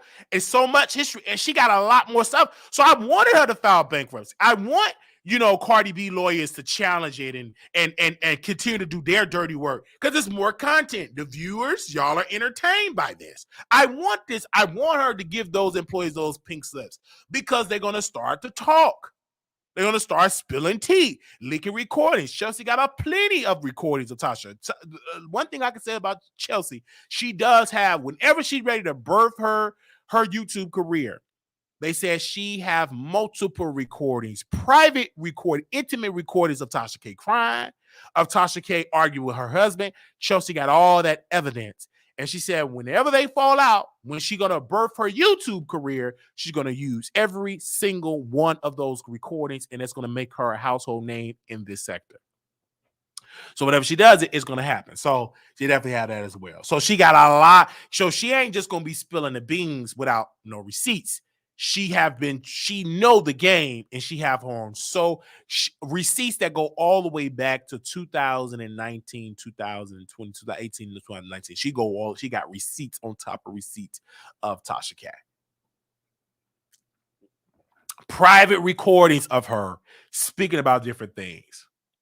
Okay, it's going to be lit. So when that happened, I told you that's gonna be really, and it's gonna help this sector get a lot of views. You're gonna see a lot of new talent that you haven't seen that's gonna come and be birthed once Chelsea leaked those recordings. Definitely gonna happen because she's really good at how she does dirt. So she's gonna do that to birth her career, because right now nobody's checking her out with her career. Because of that. And I think what will make her turn against her if she can't get any more money from Tasha. Because again, Chelsea still got to eat. Chelsea is a very expensive girl. She got multiple apartments. So in order to keep that money flowing in, she have to be that entity to drag TashaK in order to cater to those advertisers that she's going to get. And of course, she's going to get a lot of the advertisers that TashaK once enjoyed.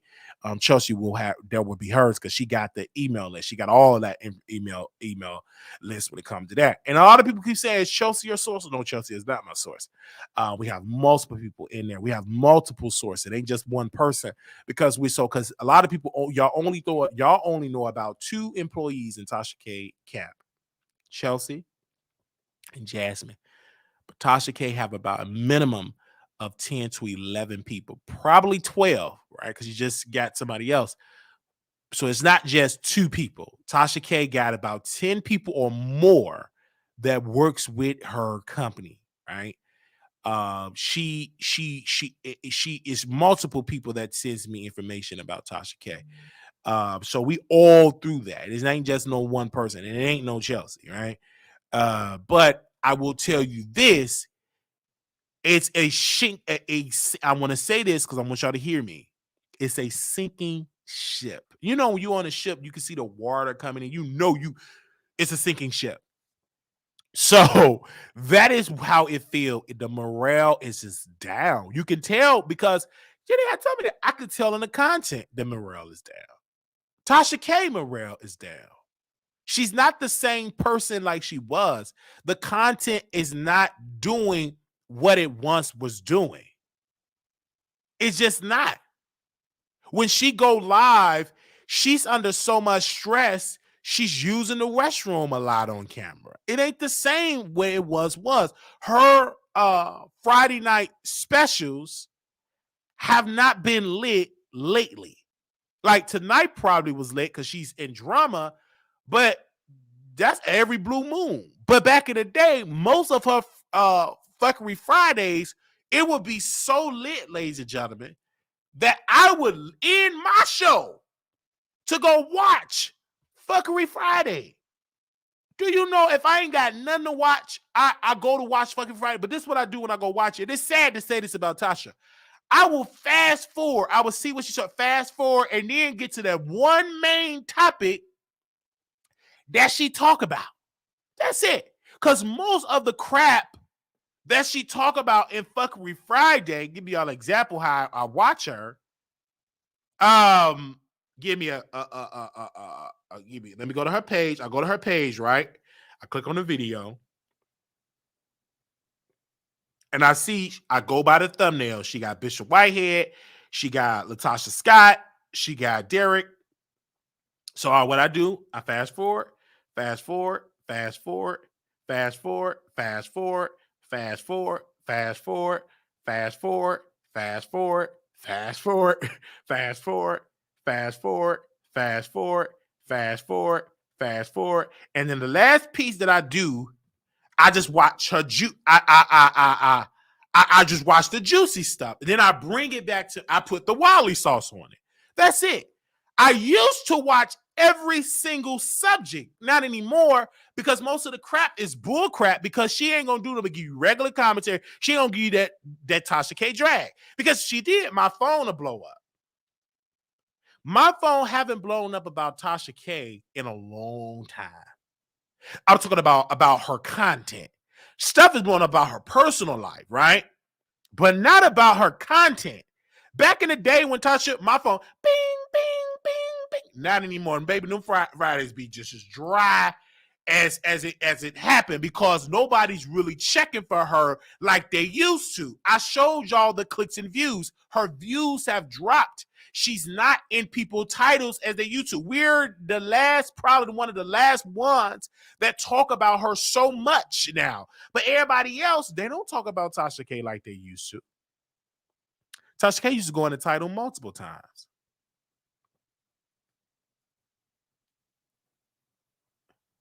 They don't talk about her like they used to. She's under a lot of extreme stress.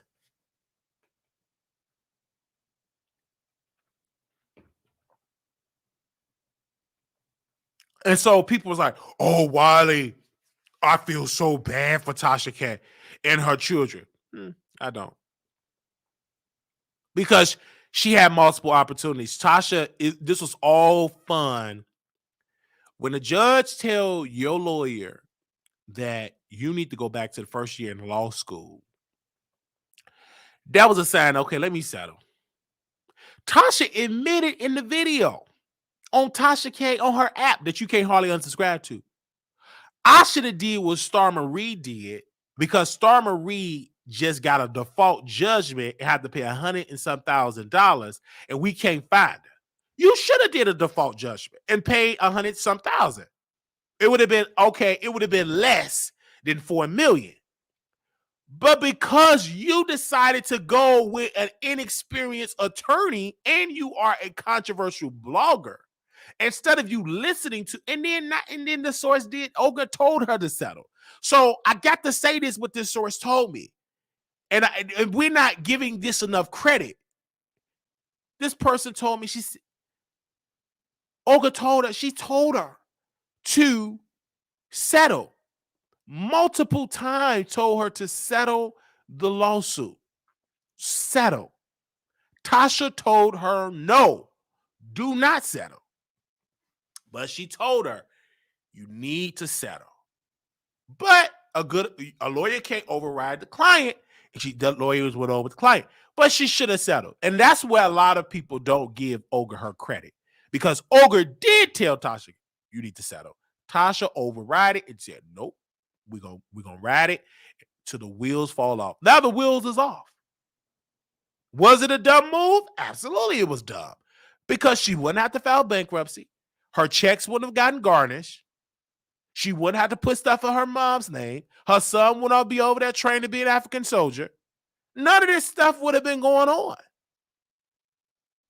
Her daughter would not have to get out of the programs here. Her daughter would be able to be in there. In Paris, having a good time. They wouldn't have been shipped into one state to another state. She would have been thriving. She wouldn't have been blackballed like she's blackballed now.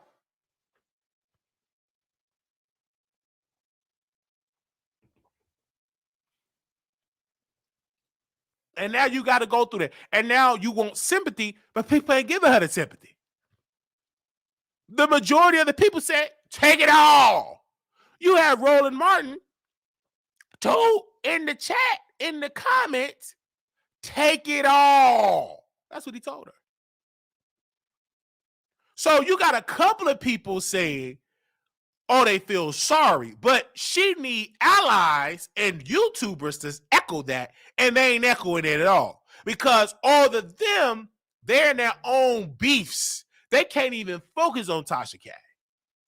They are all of them in lawsuits with each other, okay? They in multiple lawsuits with each other. They in multiple beefs. They talk about Wiley bankruptcy, which we strategically put out, because we knew she was going to file bankruptcy. So I said, okay, I need this to be a little faster. So out of the blue, a couple of days ago, I posted about my bankruptcy. I'm gonna get the clout. And then poof, she talk about hers. You hear that? So now all the YouTubers that wanted to drag Wiley, they got to talk about TashaK Baker and hers more news because it's on more publications. All right. As you can see, where these YouTubers now talking about bankruptcy, they ain't talking about hers, talking about her bankruptcy. Hers is actually in the doc, and it's way more debt. She's in way more debt than Brother Wiley, and most of the debt when I filed Chapter 7 was discharged. Hers can't even be discharged like the debt that I was in. And she got employees that they don't even know if they're going to have a job coming up in a couple of days. Remember that? We put all Wiley's stuff out there. Because I want to be in the news. So y'all come right back. When Wiley did say that she was going to file bankruptcy, because I immediately, my phone was blowing up. Like, it was so many texts from people all over sending me love. All over sending me love. It was all over. Cardi even pleaded with her and said, we don't need to do this. You're a mother. I'm a mother. And what did she do, your next ex? She went and she dragged Cardi B. She went and dragged her. That's exactly what she did.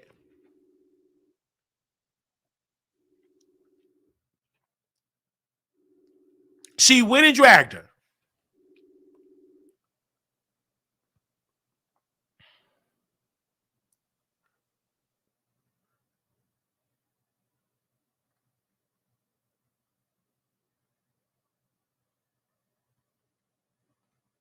Cardi even pleaded. Absolutely. So we gonna open up the phone lines. Give me a second. I might go to a little bar. Let me check my friend. Cause this is a celebration. I need to celebrate. Cause we got an exclusive that came out that she filed bankruptcy. So I need to celebrate. Hey. Hey, what's up? What you doing today? Right now I'm just at the house chilling. Oh, so you don't want to go out for drinks? I don't know. I'm just kind of out of it. I was locked up. I've been locked up. So why you ain't call me? What's going on? You want me to come over and talk to you? I'm good right now. I got locked up Monday night, and I didn't get out till Tuesday night. Okay, you want me to come over and talk to you? I'm fine right now. I'm just got a lot going on. I got to go back to court in June, and just trying to keep a positive headspace and staying out the way and shit. Well, and it's just crazy because I got to come up with $1,500. I'm not working and all this other shit. There's just a lot of shit going on in my life right now that I'm really trying to keep my head up. That's all I can say right now. Yeah, I've been there. I know I've walked in the same shoes as you. Because, when I messed up the library, I thought I was going to be in prison for 10 years. And I thought I was going to get gamed. They were going to take my cookies. I forgot I was a homosexual at the time. I thought they was going to take my man. I thought they was going to take my manhood. Me being a first offender, so, I was a first offender too. So if you need me to come and, talk to you and, we can drink and stuff, I can take you out to drink as my treat and stuff like that. You need to just drink. Can you drink? I can drink. I'm not on any drug thing or anything until I go back to court. I'm pretty sure that they're going to put me on probation and put me in a drug program because they found mushrooms on me that I didn't even know that they were illegal. Someone gave them to me for anxiety. And come to find out that they were illegal. So I didn't even know. So. Yeah. So I'm about to come on so we can drink and stuff. But give me a moment. I don't have. I gotta put some clothes on or whatever, and I'll call you back. Okay, I'm here for you, man. Cause cause you was there for me when I went through my thing. It just sucks because now I gotta figure out a lot of shit. It's a lot of shit that just is. It's like one thing after another. Like I'm trying so hard. I really am. Yeah, I understand.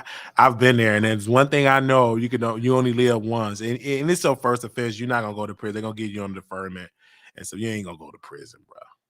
Well, I'm not worried about that. I just fucking hate that I have a felony under my name. I don't think necessarily you're gonna have a felony on your name. They'll probably give you a deferment. You go to a drug abuse program and a rehab and stuff.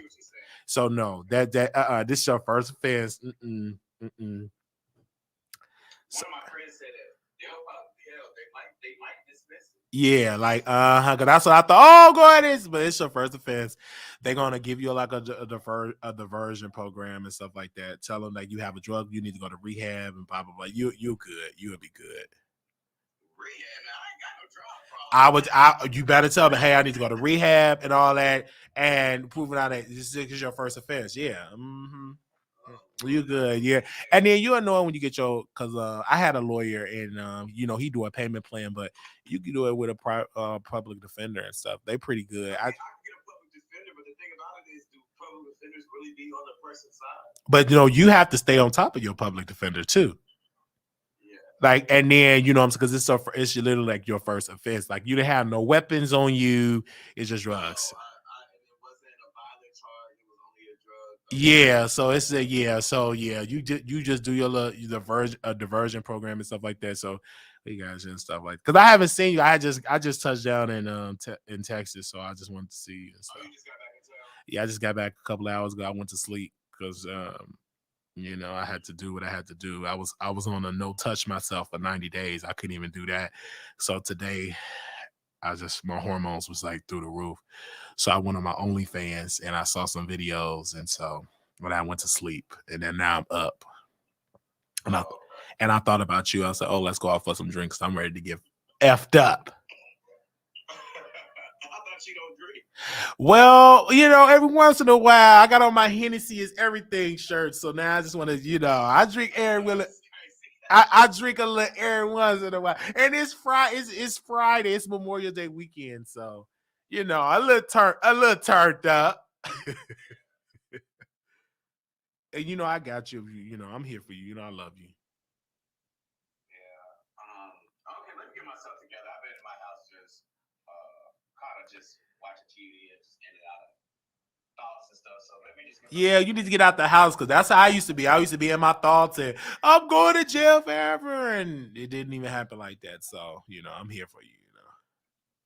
If you need a shoulder to cry on, I will be that shoulder. All right, let me get myself together and I'll call you back. All right. Okay.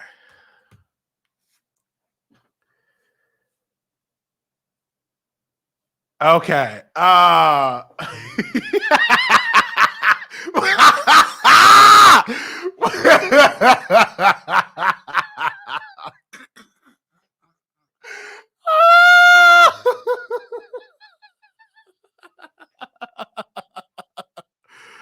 Oh man, okay. All right. Little black boy, you're beautiful. Little black girl, you enough. When times get hard, make it first. Ah! Okay.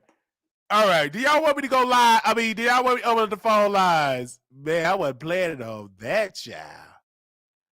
Okay. Somebody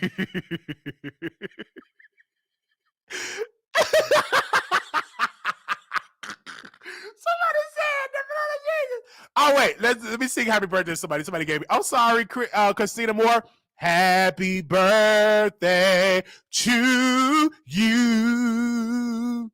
Happy birthday to you.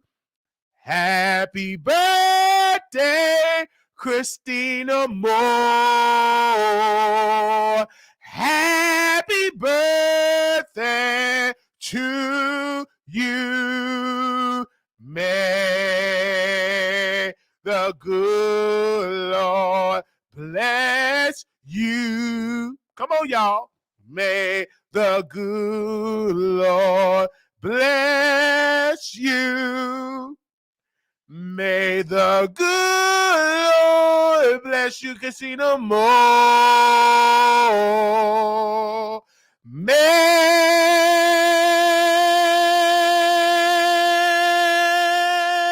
the good Lord bless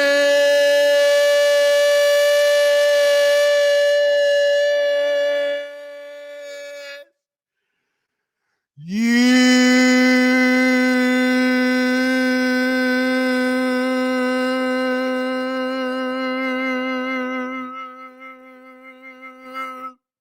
Yes. Okay. So let's see if we can open up the phone lines. Okay. All right. So if y'all want me to sing happy birthday, y'all got to give. If you're a member, it's free because y'all already paid money being a member. But if you want me to sing you happy birthday, send me a Cash App or then because I can't do it for everybody. Okay. But I will do it for the members. That's part of the perks of being a member. So you're going to do that as well. May the good Lord bless you.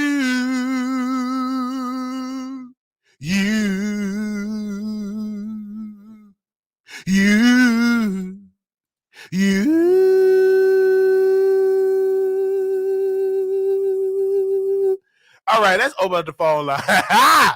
Let's open the phone lines. Okay, let's open up the phone lines. Okay, all right. You know that. Yeah, because I can't sing happy birthday for everybody. Okay, become a member. All that tomorrow, members. We got a members only live just doing it tomorrow. So make sure y'all come through for that. We got a members only live for y'all tomorrow. There's a lot of things that we didn't talk about on YouTube that we're gonna talk about on members only tomorrow. So we're gonna get y'all support tomorrow. Okay. We're gonna get y'all support tomorrow. Callie, you know, that's how it is. Okay. It's Gemini. Happy birthday, Gemini's. Happy birthday. Tomorrow week is going to be tomorrow about like 4 or 5 o'clock tomorrow, members. So I'm gonna post it on there. I'm gonna do a time for y'all and put 3 different times because I'm probably gonna do 6, 7, or 8, and in whatever time y'all agree upon, that's the time that we're gonna do it. Okay, we're gonna do a time for that, and also for people that want to come on. So we're gonna do 3 different times. That whatever get the most votes is at the time that we're coming on for tomorrow. We ask that y'all do participate. This is our first that we haven't done, and the members only. We will post it on there due to the fact that we're doing it on Zoom. The fact is, because Zoom, everybody get to participate. Because sometimes the Patreon was complaining, I don't have the same access. So we put it on Zoom so all of y'all can participate. And we're going to upload it for y'all can catch the replay. So it's going to give me a little time because I have to blur out y'all names on Zoom, right? I have to blur out y'all names on there. And then we're going to post it on YouTube for the public. I'm sorry, for y'all to catch the replay. The people that is not a member on there as well, you all would see clips of it, so they will encourage y'all to do it. We have one, there was some arguments on there, so we have posted like clips of that. Also, too, anybody can speak on the members only because we had a lot of people that was on there speaking, and it was going to it was lit. It was so lit. It was a lot of people was on there speaking on there. So anybody can speak on there on Zoom. Absolutely, it's gonna be lit. Anybody can speak on there on Zoom. It was lit, okay? It was so lit and everything like that. So give me a second. It was lit. It was lit. Anybody could be on there speaking. Anybody could be on there speaking. Okay. And so make sure y'all get your memberships. It's gonna be fun. It's gonna be really, really fun. When it came to some. Shout out to my niece. She was on there singing on Station Head with me. And somebody was cussing me out. And so my niece was like, who cussing out my uncle? If you cuss out my uncle, oh, I'm so adorable. My niece was so adorable. Because I don't want to be rude. Like my niece is so adorable. Because somebody was cussing me out on Station Head. And somebody cussing out my uncle. If you cuss out my uncle, I'm gonna throw them out my niece. My niece so adorable. So we was out there singing. We was doing karaoke. So of course we're gonna do karaoke on Zoom. So y'all see it. My niece was so adorable. And we just creating these memories. And somebody said your niece gonna always remember singing with her uncle.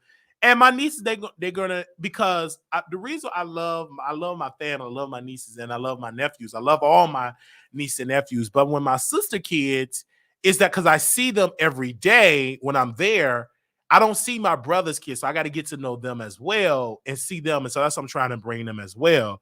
Yeah, your niece was ready to go toe to toe with that dude. Yes. So we was having a good time. So my nieces, they want to go to the Little Mermaid. So I'm trying to find like Little Mermaid outfits for my nieces to go. I want to take a lot of my nieces and nephews, but of course I'm gonna need another adult because it's a lot. It's about 10 of them. So I need some other adults to go with me if they come with me. Because it's gonna be fun. But my niece, she really want to go. She really want to spend time with her uncle. My other niece, she want to come, and I never took her out before, so I want to take them as well. I want to take all my nieces and nephews, and we just have a good time in the movies and talk with their parents and see if they want to bring them as well. It'd be really, really fun because I would love to be. And I never been. I went to a child movie before with my niece, and it was packed. Them kids was everywhere. They all wanted popcorn, slushies, and everything. So I'm excited to see my family and stuff. So I'm gonna bring my sister with me because, like I said, my baby niece, she's not gonna cooperate.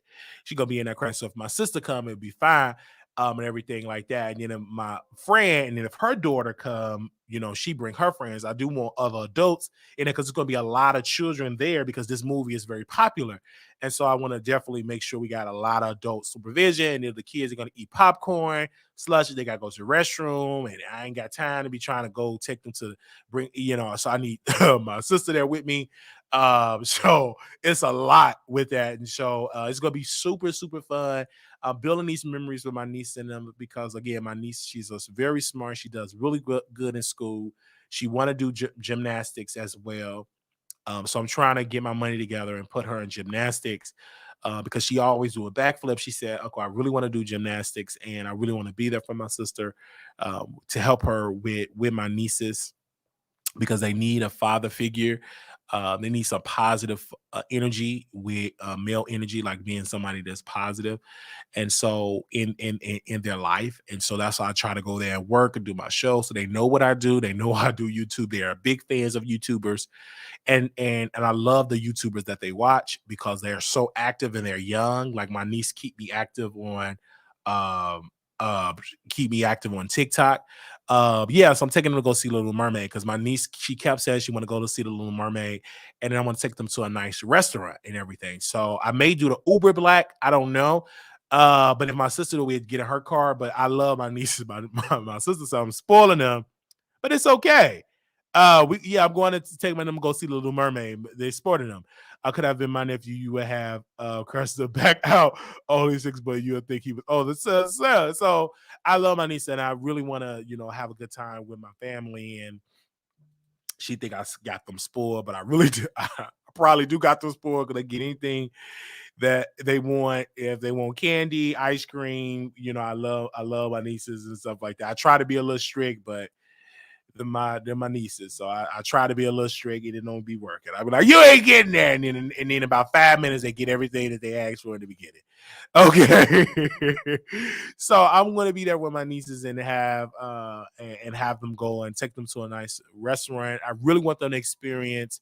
Uh, I'm gonna take them out to another place, probably not Navy Pier because they're not old enough to experience Navy Pier, but it's other places where they can go to take them out. And then I'm trying to spend time with my other nieces and nephews and everything. So I'm gonna get some more air mattresses because it's a lot of them. It's about, my brother got 6 kids. My sister got 2 kids. My brother got 6 kids. I got another brother. He got a daughter, so I want to spend time with her. But he's like locked down. He got re-locked up. So I'm trying to build that relationship with her and stuff. But her mom, she was like, I don't know because your brother did me dirty. And I'm like, this ain't about my brother. This is about me spending time with my niece. And let me dive into that. Like, then I told her, I said, you come too. But I think, and I was telling her, I've been knowing her for a while. I was telling her, I was like, look, listen, I said, my brother may not be the best father, but he do have siblings that we're here. I'm that's my niece. I want to get to know my niece, and I want her to know that she do have people that do love her. So if I'm taking the rest of the nieces, I want her to come too, and you come so you can see, you can build that trust, so you can see, everything like that. But just don't think just because he's not active that he don't have siblings that are willing to be active for my niece. So I love her. I want to get to know her and get to know you. We are all a family. And I got another nephew. We built he and this is something I forgot that I'm an uncle. So we dropped him off at home. He's like, bye, Uncle Marquise. I'm like, oh, you. And I cried because I'm literally an uncle. Like I'm an adult, you know what I'm saying? And I'm an uncle. So I have to like talk to my brothers and they baby mamas. And I talked to another one of my brother, and she was kind of pissed. And I kind of like be that bridge, that gap. And I'm always there. They always know, what do my nieces and nephews need? I understand you want to be my brother. He this, he crap, and whatever. That's your person. But my concern is the children, right? I want them to have a good life. So I want them to go to movies. I want them to, go and participate in activities. So they don't just see the parents just y'all going back and forth. Because I don't want them to think that we all this way. We're not. So that's like my first that's my first priority. So when I get on the phone with them, it's like they want to complain about my brothers. And I let them complain. I never involve and join the bashing session of my brothers, because those are still my brothers. But I'm gonna give you the common courtesy. I get on one of my brother baby mama, and she get on that cussing about how he do this, how he cheated, stuff like that. And then I very softly I said, how can I be a help to your daughter? Because that's my niece. And she want to get to know, because the last time she was here for Thanksgiving, it was great. We had fun. She was teaching us about, she was teaching us about the Cuban, the Cuffit challenge, about the Beyonce challenge. She really, really loved us. And I really want to, but the relationship and stuff like that. And I said, sleep on it, because we want to be active with the family, with nieces and nephews. Like, just sleep on it. And so she did send me a text that she might let the kids come over or stuff like that. And then I'm going to help my mother out, because she got a big backyard. We could barbecue and all of that. And then I said, adults, we can drink, and I get the drinks. And so like we can have a lit time. So it's a lot that we can do. And I try to help as much as I can. They said that's sweet. Why my brothers help me with my two daughters. My brother is the best when it comes to his nieces. Yes. So Wiley, your cover child was hilarious. But my niece, she was trying to teach us, and she told me, Uncle, you did it wrong. I'm just rude, my big old wide self. But I was just so happy we had a lit time, and majority of us was there. Like my brother, he wasn't arrested, and I get it. And this is the thing: I don't judge my brothers, right? I don't judge them in a sense, because I said something to my sister, and we was talking to her. I said my brother is addicted to the streets, because I told my sister, I said I can't come at my brother hard. Give me a second, let me blow my nose, and I'm gonna get it to.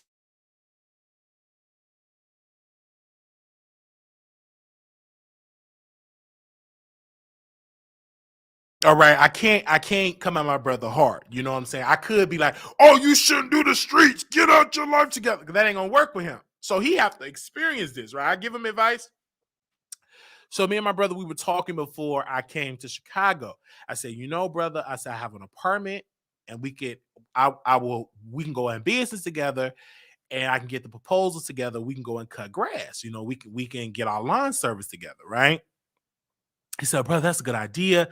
I really need to leave Chicago, leave these streets alone. I'm a father. And I said, yeah, man, like, Texas is great. Because, I moved back to Chicago, but I don't think the city ain't just for you because of the streets. So I said, do you want to go? And then no answer. So he said, let me think about it. So we get to Chicago, and my mind is set up. I'm like, I think we should do this, cut grass and do all this, because you say it's hard for you to get a job because you're on parole. And I understand that, but it's ways to make money. So and I really wanted to talk. I got up that morning of last week, him and his girl was over.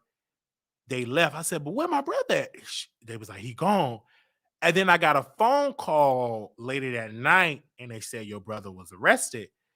And then his girlfriend called me and said, he wants you to blast the police department on your platform. I said, blast them about what? So immediately I put on my reporter hat. So we called the police department, and they said, your brother was not attacked.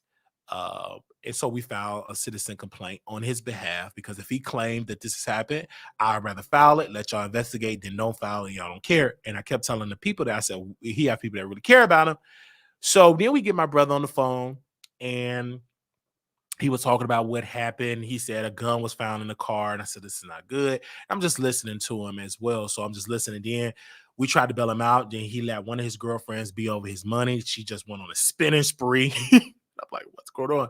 My sister, she pissed off. And when my sister is pissed, Ain't no stopping it. I mean, she was cussing the lady out, and I said, "Stop." So I get on the phone. I'm the calm one, right? I ain't cussing. So she upset, she crying. I said, "Listen, I'm not. We gonna cancel the card. It is what it is. I'm not angry. I just want to get the facts and see what's going on with my brother and everything. So I'm not angry. I'm not my sister. I apologize on her behalf, but I'm just trying to get the information on what's going on." So once we canceled the car, we said to sit down. I said, "Okay." My mom and they trying to get a lawyer to help them out. But I kept telling them, I said, "I think that he's addicted to the streets." And so, he loved the streets. My brother been in the streets since he was about 13, 14 years old. And the reason why I preach family so much, um, reason why I preach family so much, because I understood when my father, their father, their father, right? When he broke up with my mother, they both were toxic people. My mother was extremely into alcoholism. She was a cheater. My stepfather was a cheater. They both cheated a lot. And my brother that's close to me in age, he and I would get woke out of our sleep by my stepfather, and we would go look for my mother because my mother had another dude. So my father would go and take us around the city, and we would just go around. We were kids, but I was a little bit older, so I remember him crying, looking for my mother, and then he also would cheating. Then my mother would take me when she would cheat. We would travel. She was dating a truck driver, Daryl, and we would travel around Illinois where person with her husband, and then she went on and cheated as well. Then my dad, he started cheating on her, and then it was like a big commotion about the whole situation. Then gunshots was spilled because my daddy pulled out a weapon, tried to delete my mom and try to delete the guy that she was sleeping with, and then she stepped in front of it. She almost lost her life. So it was a lot of drama, a lot of toxic stuff. This is why I don't judge my brothers like I judge them, how toxic they were, how they.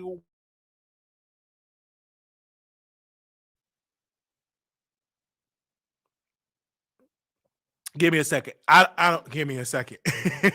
How toxic I was. Hold on, it's the internet, y'all. It's the internet. Let me know if y'all can hear me. Or give me a second here. How I don't judge them. Let me know if y'all can hear me. With them, with their children, because I understand what they went through. I understand because I lived within that household. So I understand the drama that my brothers they're going through with their children, because I understand what we were raised under. It was a lot of toxic energy. My mother was she was addicted to alcohol, right? And it was clear as day. Like it's the weekend and it's Memorial Day on 440 West 103rd Place. That was where we used to live in Chicago, Illinois. The police will be called. This is Friday night. Everything is good Monday through Friday during the day.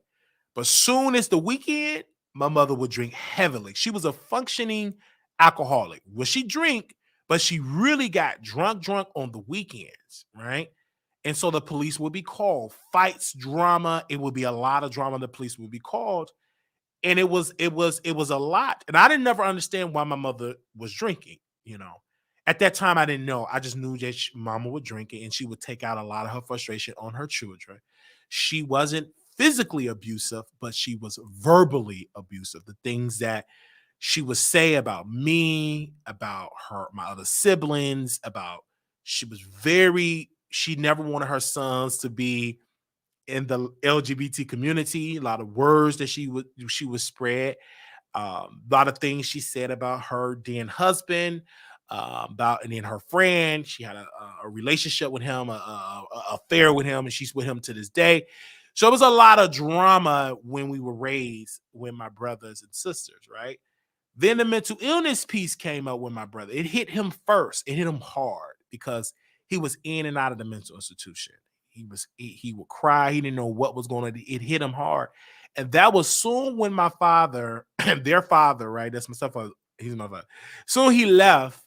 I saw the shift in my siblings. Now, mind you, I left outside the home when I was about a kid. Before I became a teenager, I moved with my grandmother because it was just so toxic. I needed to be free. It was just extremely toxic. Sometimes the lights would get cut off, the water would get cut off, the bills would get cut off. My mom and them, they were just bad with money.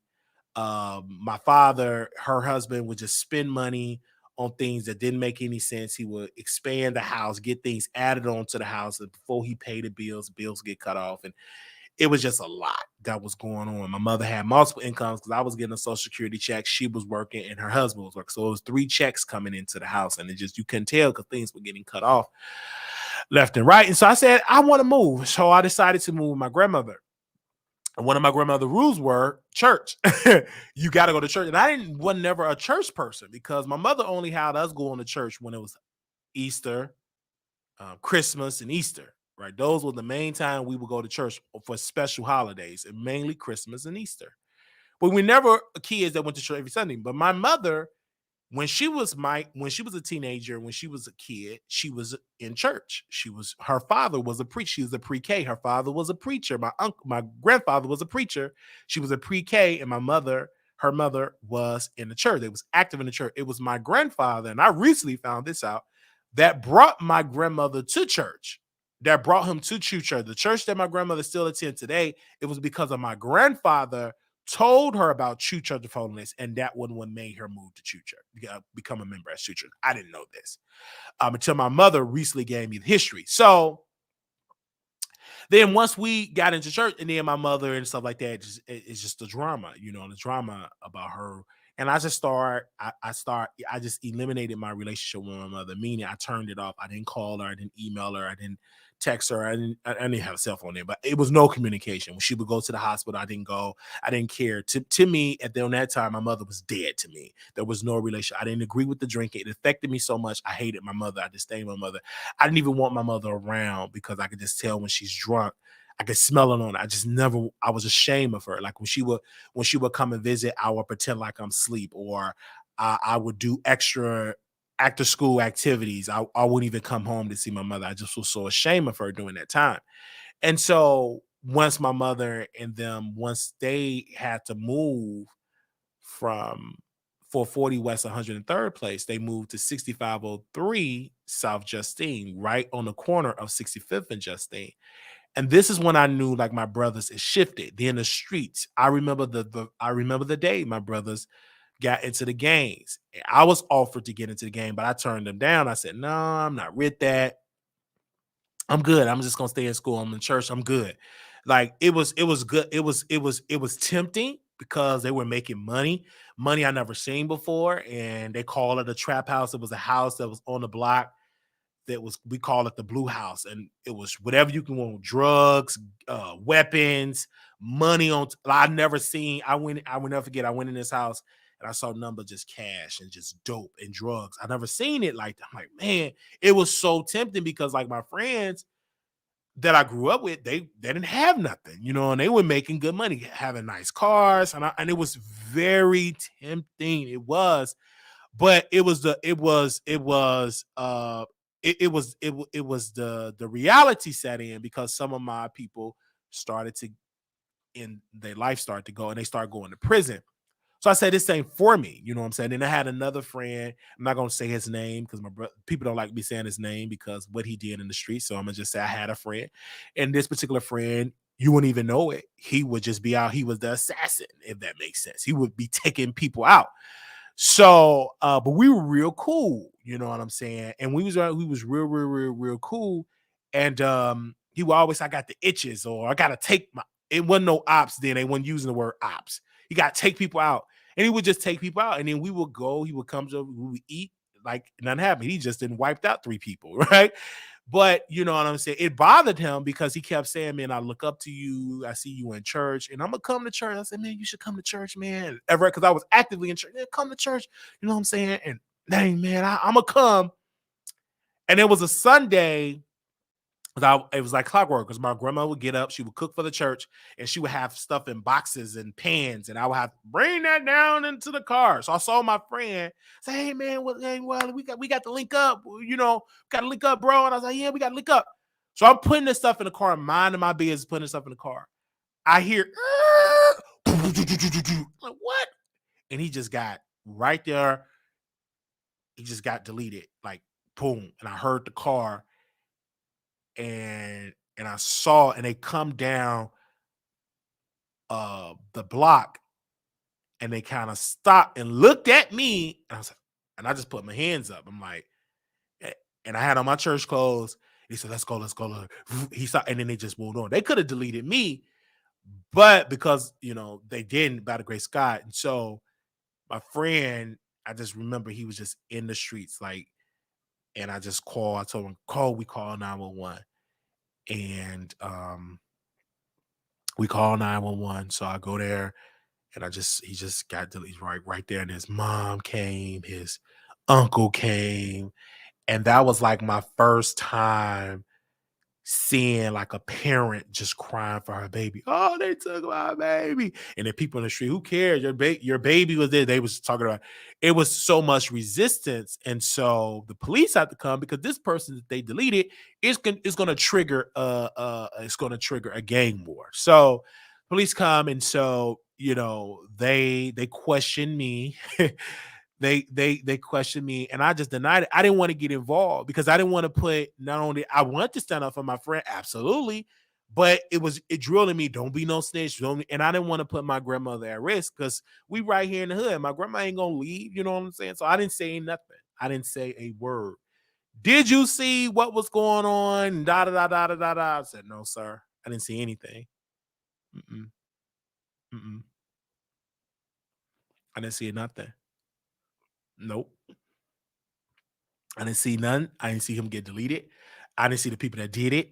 That was all a lie, because I said it, but I didn't corroborate, because I didn't know, and I just didn't corroborate. I didn't. I was 16, 17 years old. I was scared.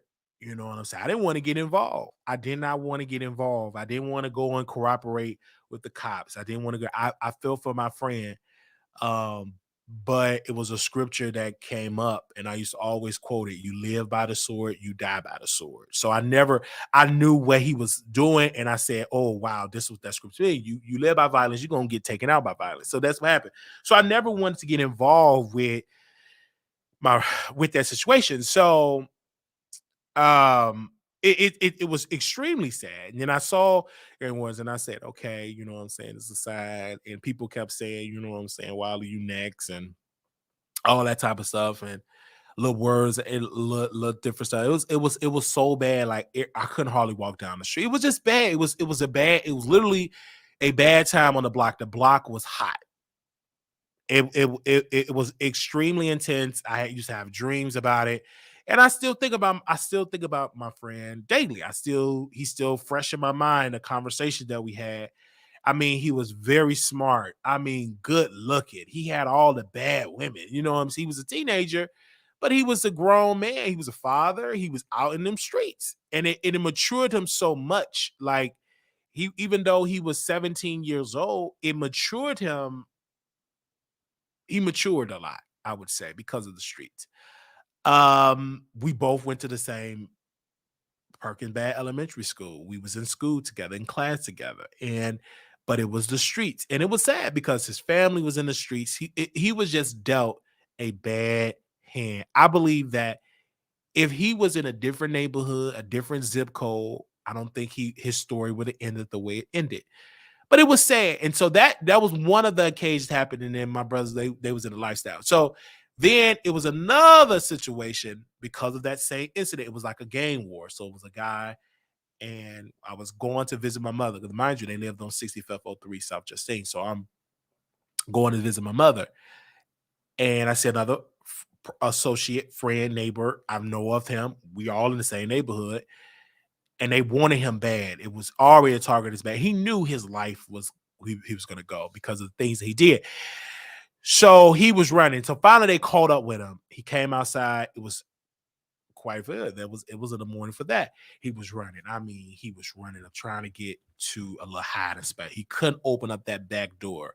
They ran up there and got him. Boom, boom, boom, boom, boom, right there. And like my cousin came to it, and then I kind of like rushed to get in the house, and I fell like in the entryway, and I saw they got him right there. And then wow, like they literally got him, like they got him. So I just saw that These were young black men. Their life was just ending like flies. And that affected me too.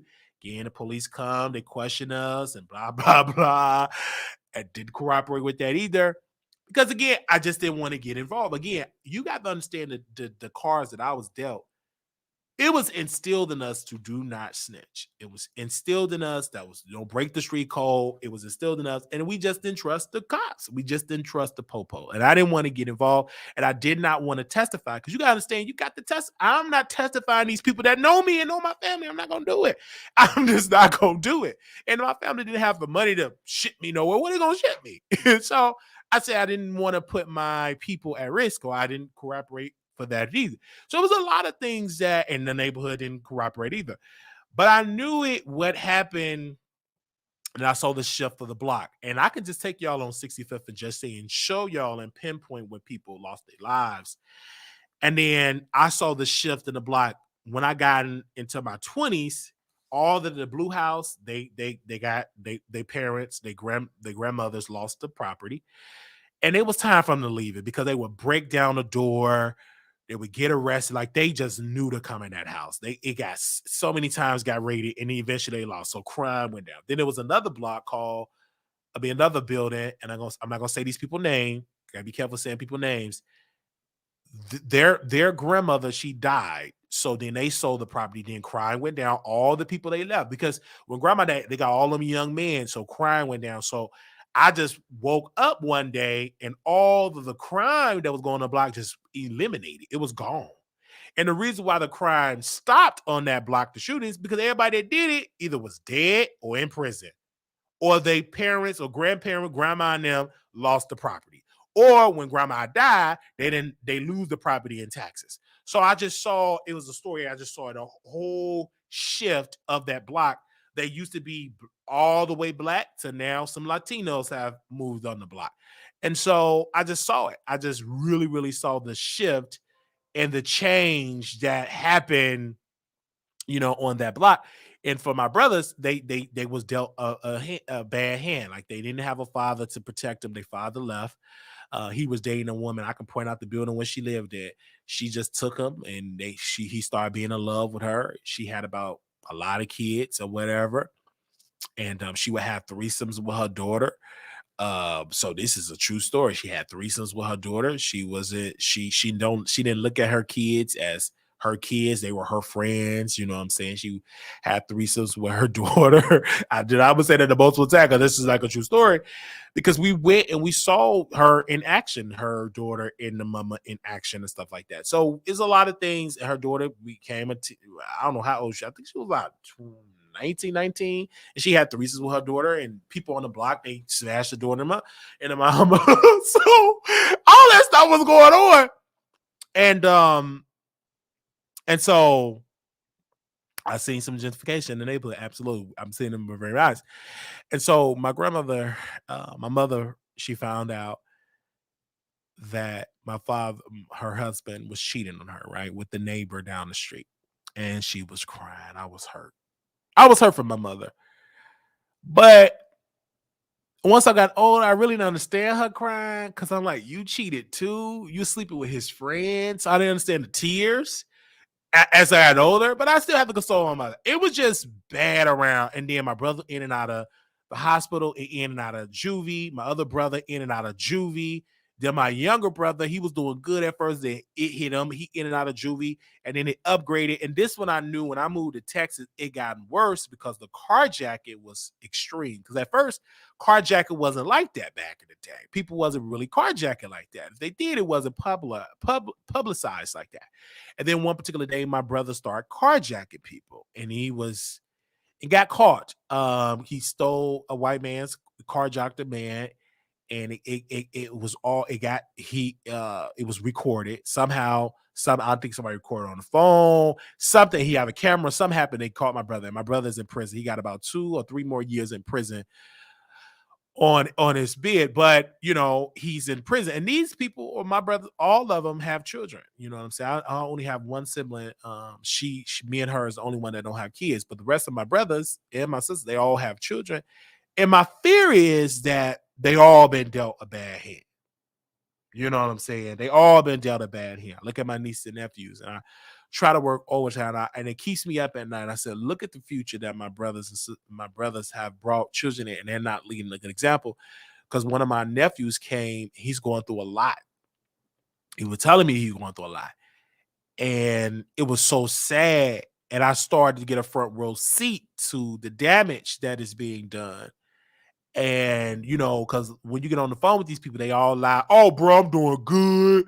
I'm owning my own lawn service. I'm doing good. You know, that's all they tell me on the phone. And so I'm listening. Well, okay, you doing good. I said, but where you at? In jail, locked up. So then I started seeing his children start coming. And so kids going to talk. You know what I'm saying? Especially if you are doing something good for them, they're going to spill the tea. And my nephew, he started spilling the tea about what's going on in his house. And it was sad because I really love like my nieces and nephews, and I didn't want him to go back. And when he asked me, he said, "Can I come and stay with you in Texas? I want to move." And I cried. I cried because I knew that his father and mother wouldn't allow it to happen. And I cried because I'm saying, this is a lot. Like my nephew, my family is going through a lot right now. And he really asked, he said, can I come and stay with you, you know, in Texas? Um, it brought me to tears. And so once I try to ask, I knew I was gonna get resistance. And then once I brought it up, and then they're gonna say, you just go home for a refund check, you know, people ignorant. So I have to pull it back because again, these people are not. I have to pull it back because you know he have parents and they not gonna roll with that, even though they ain't doing a good job, but they don't want that. You know what I'm saying? And then I knew if I take him, then the rest of his siblings gonna want to come. They want to be rescued. They, you know what I'm saying? He loved his mom, he loved his dad, he loved them, but they want to be free. They want to be in a better environment. And it's just seeing their father getting to and from prison, trying to do the streets. Ain't good at it. I can see if you doing good, they ain't good at it. None of my brothers are good drug dealers. They try to do it.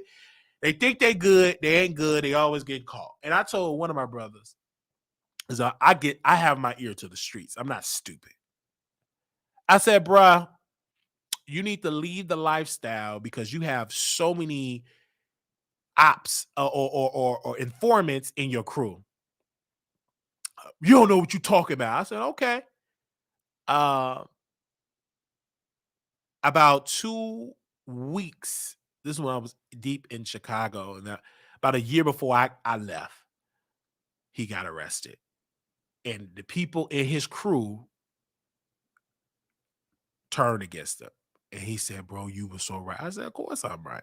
Because I said, you're not going to be successful. It's just not, it's just not going to happen. You're not going to be successful. You're going to get caught. And I could tell, and I knew the people because the streets talk.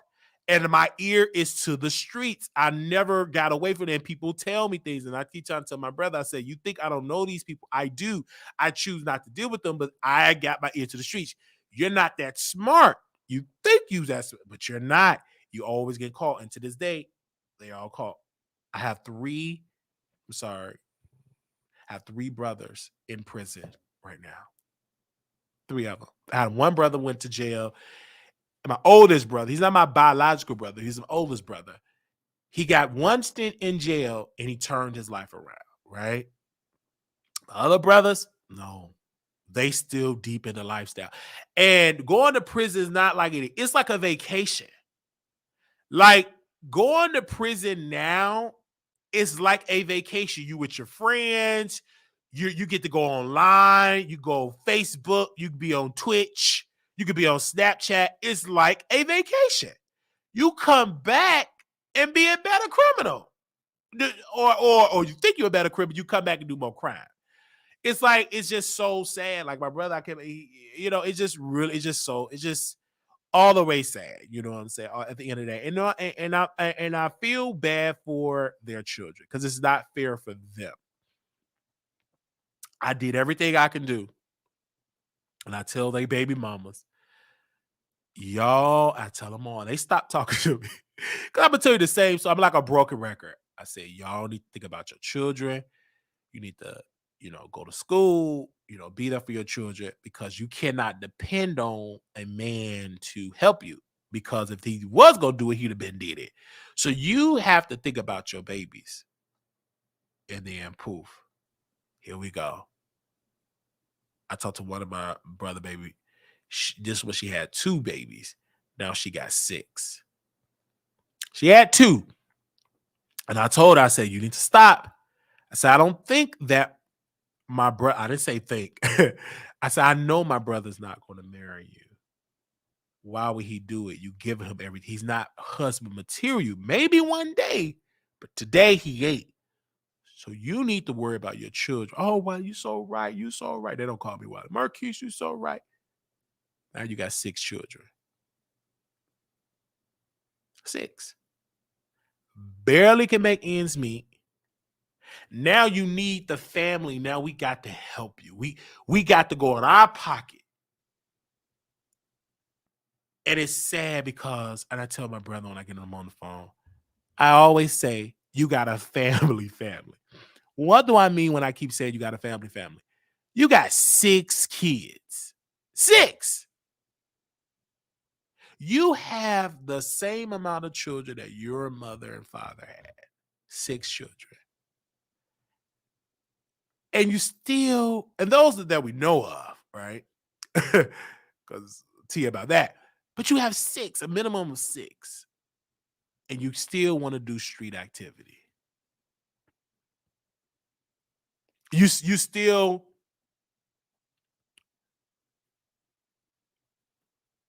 you still want to do street activity. I gave the best advice. I said, get on birth control, play me, and listen to me.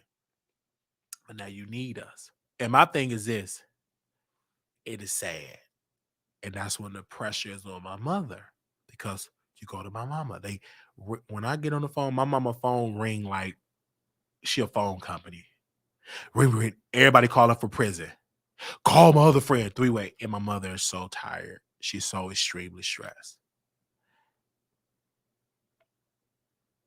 And some days she'll just be up and just go to sleep. And she try to get a nap in. She sleep a little bit better when I'm there, because I could do much for my grandmother. And like when she don't really have to do nothing for my girl, because I'm there, I can do a lot. And I can like wash the dishes. I can talk to my grandma all day. You know what I'm saying? So my mother can kind of study and kind of sleep, because she is going through a lot. You know what I'm saying? Because she got to do all the children, and they're adults, but they still come home to mama and bring their issues and bring their problem. Then you got to help with their children as well. So it's a lot that is going on. And they ask me for stuff, and I tell them no. And let me tell you why.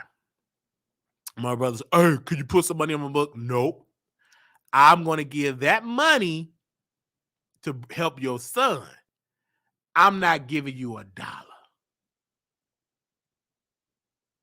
Oh, okay. Hey, bro. I know you hear me. I'm not giving you $1.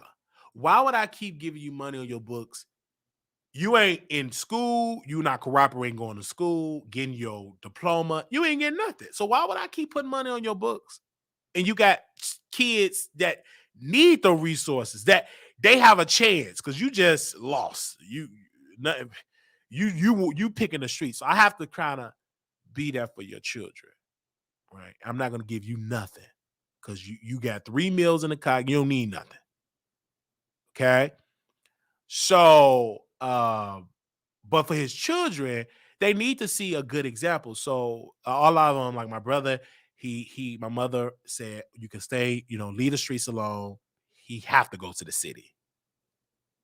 He said, I love my brothers. Like, this man will help his crew, baby mamas, and crew pay their bills. And I said, they ain't doing it for him. But he loved the streets. And the streets got him. And I'm not shocked. He loved my brothers. Like, majority of them, they love the streets. They love the streets. I mean, they love the city. I mean, not the good parts. It's good parts of the city, downtown, up north, Lincoln Park. Yeah, not that part. South Side, Inglewood, the hood, they just as comfortable. They love the hood. You know what I'm saying? They love the hood. They love it. And it's just like they go in and out of jail. They go in and out of jail and stuff like that. It's sad. It's really, really, really, really. They're addicted to the street. It's a disease. It's an addiction, and it's hard. Some people get out of it. Some people don't. So they love that Chicago, the hood. They love it. They don't like to be out where it's no crime, no drug. They say it's boring. They want to go where the action is at, So, um, so, but I look at my brother's children and I say, oh, I want them to have a better life. So that's why I work hard, not only for myself, but for my siblings' children. To let them know everybody ain't messed up like everybody. Somebody in the family is doing something great. And so when I look at my nieces and nephews, they hurt. They're in a lot of pain because, see their parents do the way they do it, and they don't know they're going to pay for all that. You know what I'm saying? They're going to pay for all that. And so, that's why I always come in. I do great for my niece and nephew. And that's why I come in and help my mother and be an assistant for my mother because she is under a lot of stress. My mother don't ask for help. You know what I'm saying? Her pride won't do it. So you have to just do the work. You can't even off because she's gonna turn it. Oh, you ain't gotta do that. You ain't gotta do it. But it exists. You know what I'm saying? It exists because I saw the need is so great. And so I pray and I don't want to get a phone call from my mother and that she's in a hospital for having a nervous breakdown because it's heading that way because she's under a lot of stress. My mother is a full-time caregiver. Right then and there, that is stressful because my grandmother is so needy. At first, my grandma wasn't as needy, but the need is getting greater, right? And my grandmother is almost 90, about a year. I think she got about 2 more years. She'll be 90. I think she's 80. About 2 more years, she'll be 90 years old. And the need is great, right? Me and my mother also have to help with her. Man, he have health complications. You got to pick him up, drop him off. He don't want to give him no car. I don't know why he ain't doing that, but it's a lot and all he does is complain. But he don't know he's part of the problem. And did also I got my nieces. They're they up there, they kids. So kids gonna be kids. So my mother have all of this on her table. She does. And then she also have sons that's in prison that's calling for money, want her to put their friends on three-way. And I always tell my mother, I told my mother, I said, you know, they only treated you on how you allow them to treat you.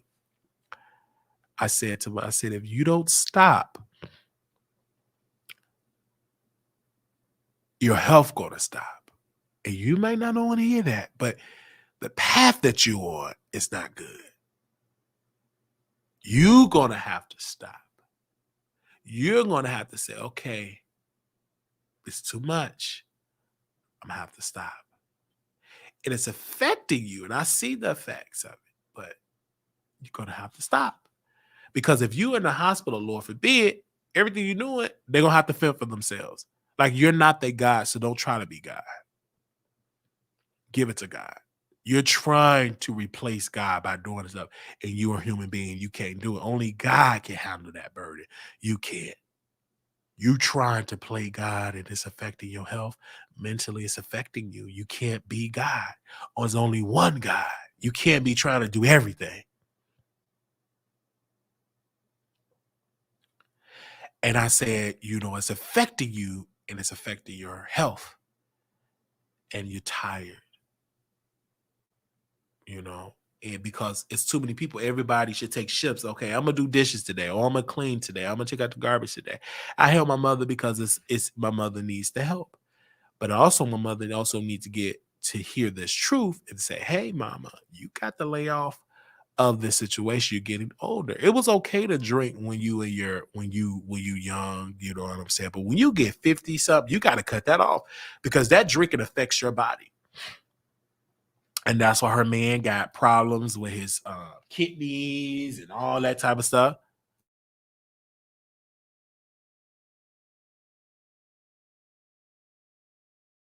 Because my mother, they love to drink. And so my mother know not to ask me for no money for no drinking. I will buy food all day, but I will never help you with your issue. So, but she'll do it herself. So she saw um 2 cases of beer. So she got 2 cases of beer. And I don't judge my mother, you know. So, but when I see her drink like that, I disappear. I do my show for hours and hours and hours. And when I hear her go to her rants, my niece came out to come grab me because my mother was having one of her rants. It was a drunken rant. She was drunk. And I didn't go inside because I already know the end results. I'm not going to get that stress. I'm just doing my show, minding my own business. And then I go in there, I talk to her. She's not sober. She's drunk. And so I listen to her go to her drunken rant, you know. And every time she do it, I go back as a little boy. I could just in my mind go back to when I'm like 8 or 9 when she is just ranting, right? But I'm a grown adult and I'm listening to her rant about different things. And some of the stuff she's ranting about is the truth, you know. But of course, she's drunk. And she kept saying, I'm gonna change some things around. I'm gonna stop doing all this. I'm gonna change some things around and cut all this stress. And she don't know, like, I'm like, okay, I'm listening to it. And I went on and I cleaned up and I went to sleep. I literally went to sleep.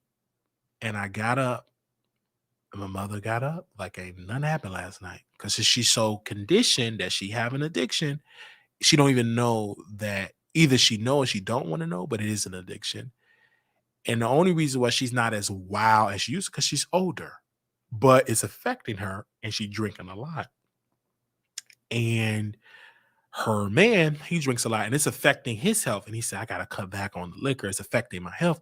I said, y'all getting older. Y'all in your 50s. Y'all are no longer in y'all 20s.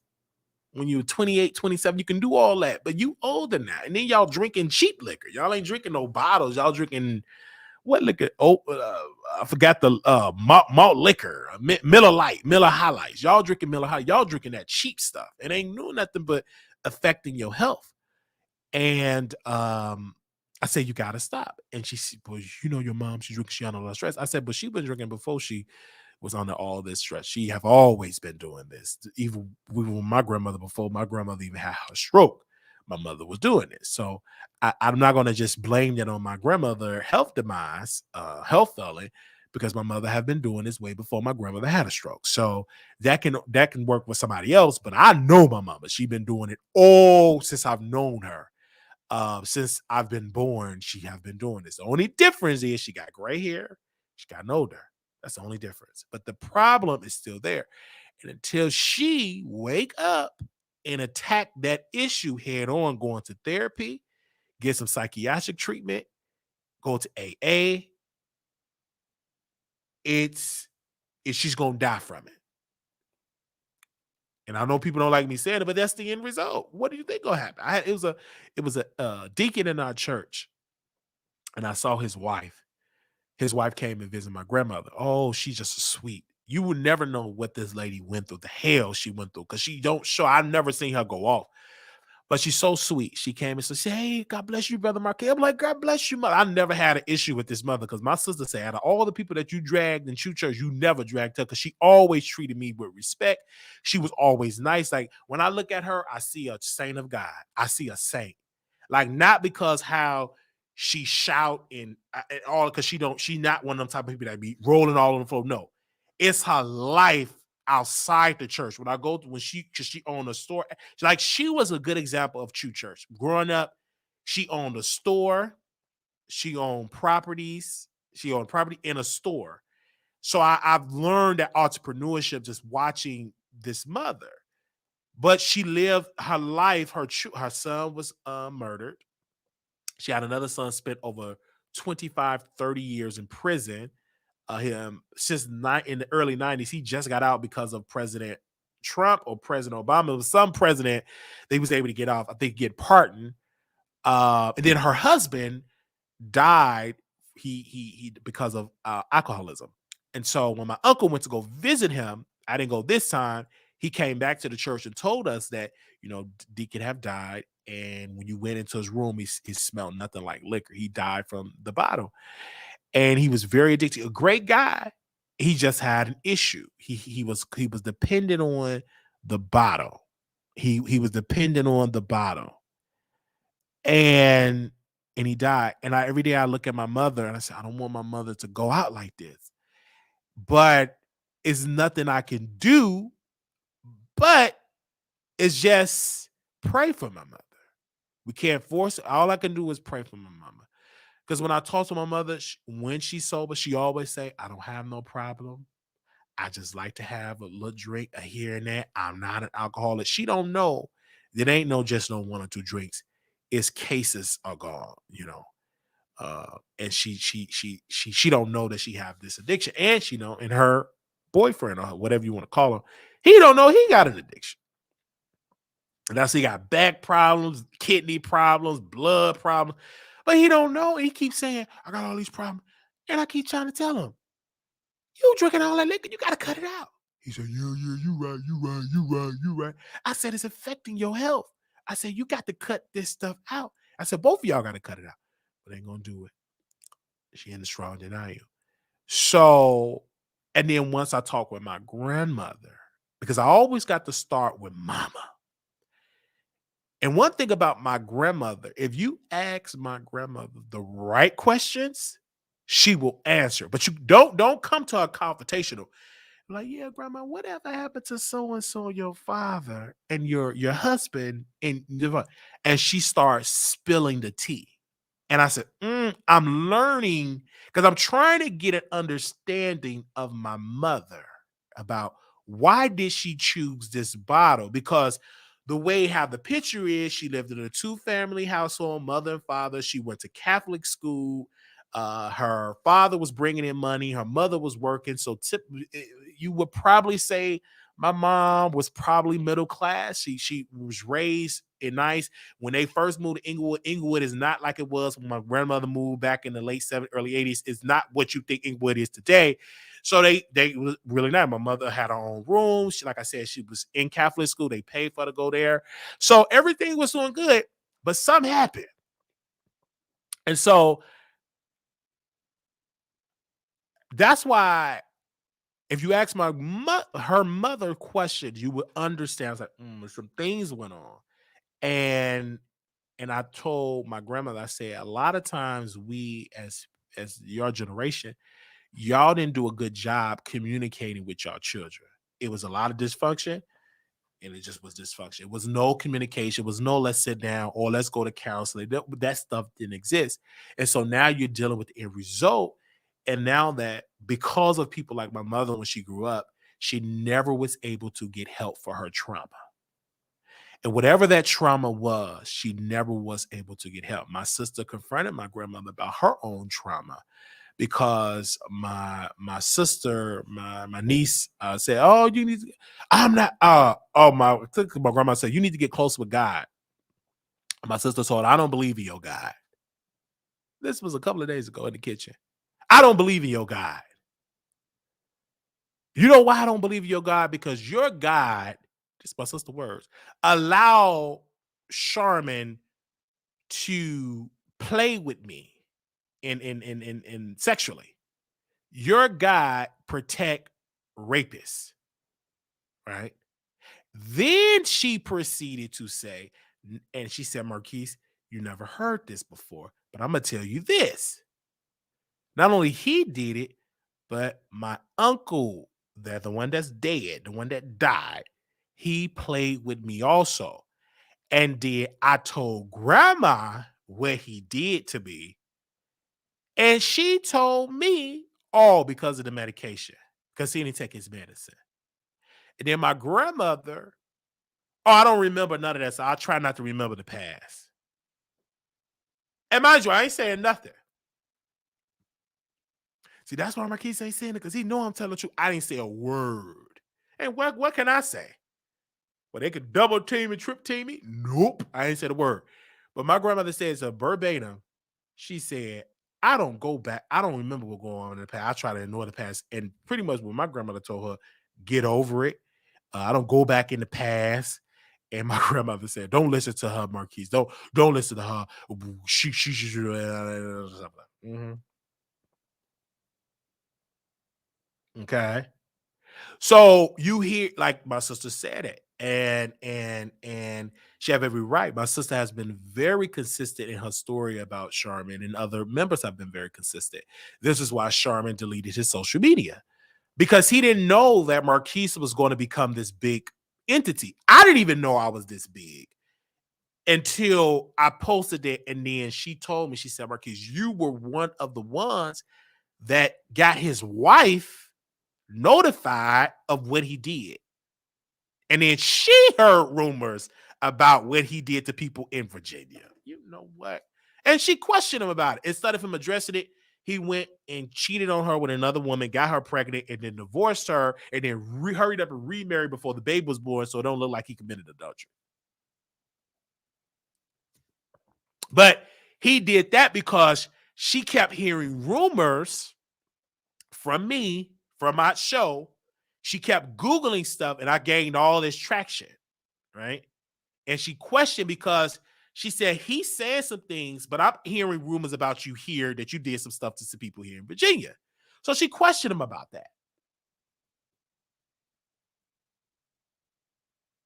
You know what I'm saying? She really questioned him about that. And then when I went to his social media, he started deleting his social media because Wiley is more bigger now than I was 6 years ago. Now when I say his name, you have all these people reach out. Somebody actually confronted him and said, is it true what Wiley is saying, that you molested his sister? He was at a community event. And after they asked, he deleted his social media. Because one of my viewers went to one of his community events, because he's out in the community doing something, and they asked him, is it true that you did something to Wiley's sister? And he tried to act like he didn't know who Wiley was. And she said, and then I said, oh, you probably, oh, I'm talking about Marquise. Oh, I ain't gonna worry about that. Don't worry about hearing all them rumors, blah, blah. And then shortly after that, he deleted his social media because this person told me, she told him. And then when I try to go to social, it's all gone.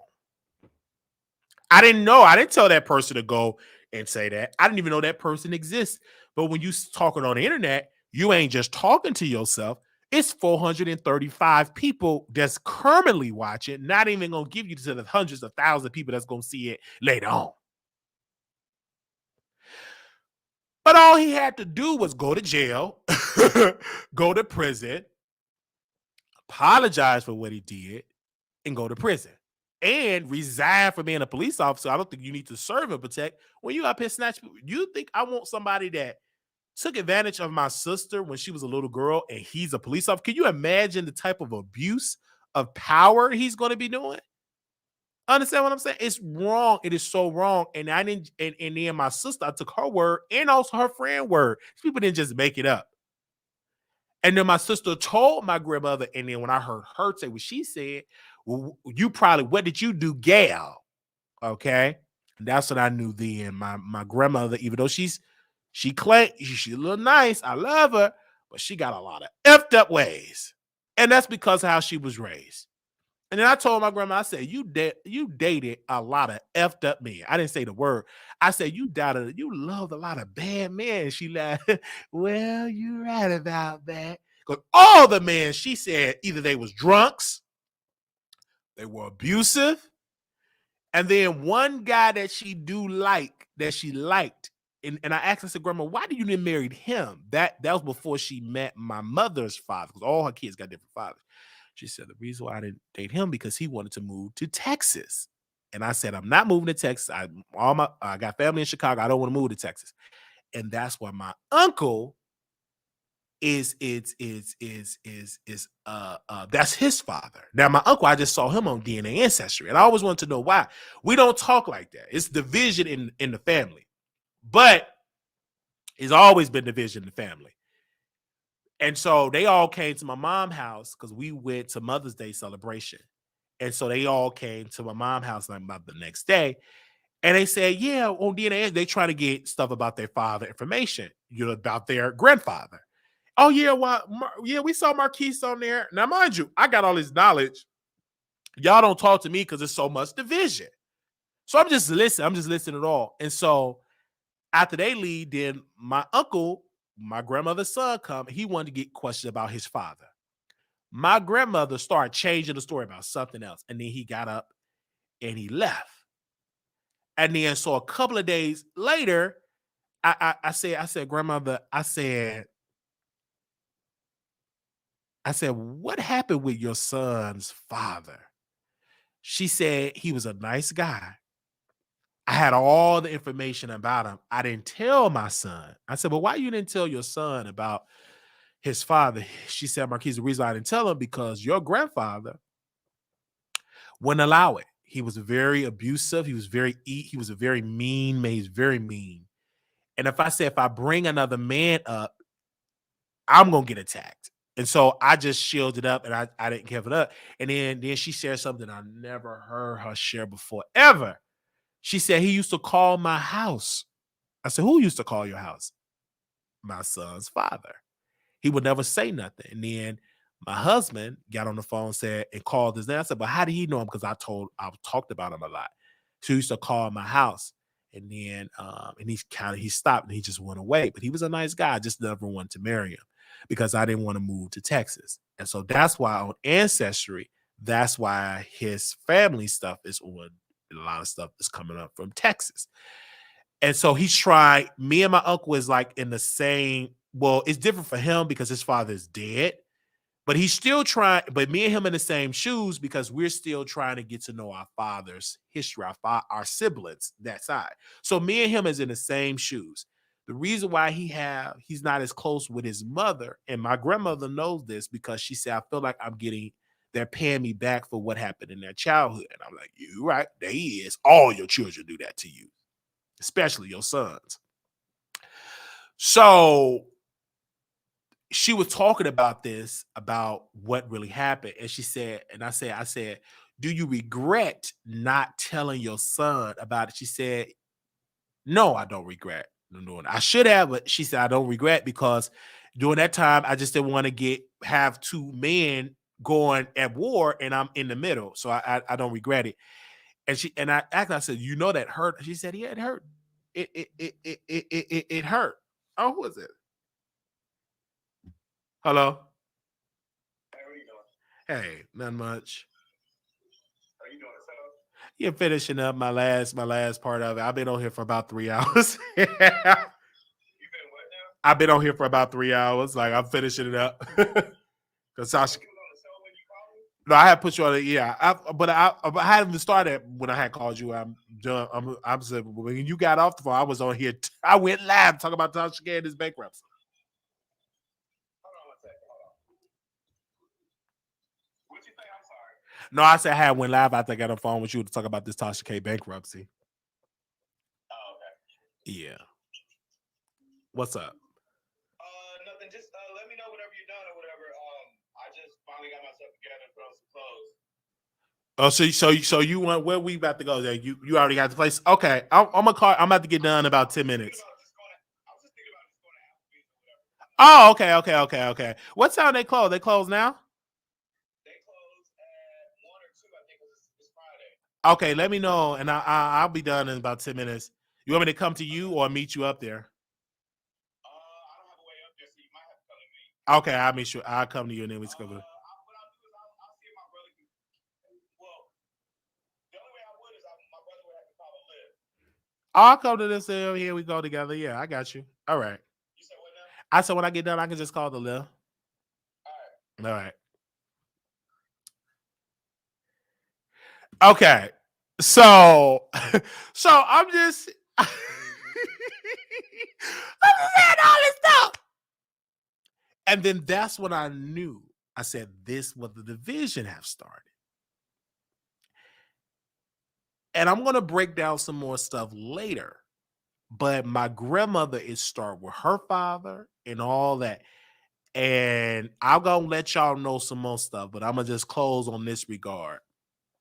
Parents, you all have to communicate with your children. And Tamron Hall, she said it. So I'm sorry, Tamala Man, she said, I made some mistakes with my children. So I always tell my children to do a better job than what I did because I didn't know everything. So whatever mistakes I made, you make sure that you do a better job with your children. My mother picked up that same spirit of not communicating enough with her children. That's the same cycle of secrets, division, because with my father, the communication just stopped in a sense. And there's a lot of things she ain't telling me. So I have to, and once I'm finding out a lot of stuff, it's making my mother look bad and bad because a lot of secrets that she just kept and a lot of stories that she told me ain't painting what she claimed because I'm getting the evidence. And so I don't care how bad it is, tell your children the truth. Tell them the truth because it humanizes you. And children, we cannot judge our parents about the things that they did. We can't judge them. We gonna be pissed. I'm pissed. You pissed. I'm pissed. But I don't judge my mother anymore because I understand she was young like me. She made some mistakes. I have to be better than my mother. But I'm not gonna judge her. Okay? I'm not going to judge my mother. I did at first. I judged her a lot. I said, "What you did this, mama? You did all this." But now I don't. I know that my mother, she was a young woman once, and a lot of cards that was dealt, and a lot of things she didn't deal with her trauma.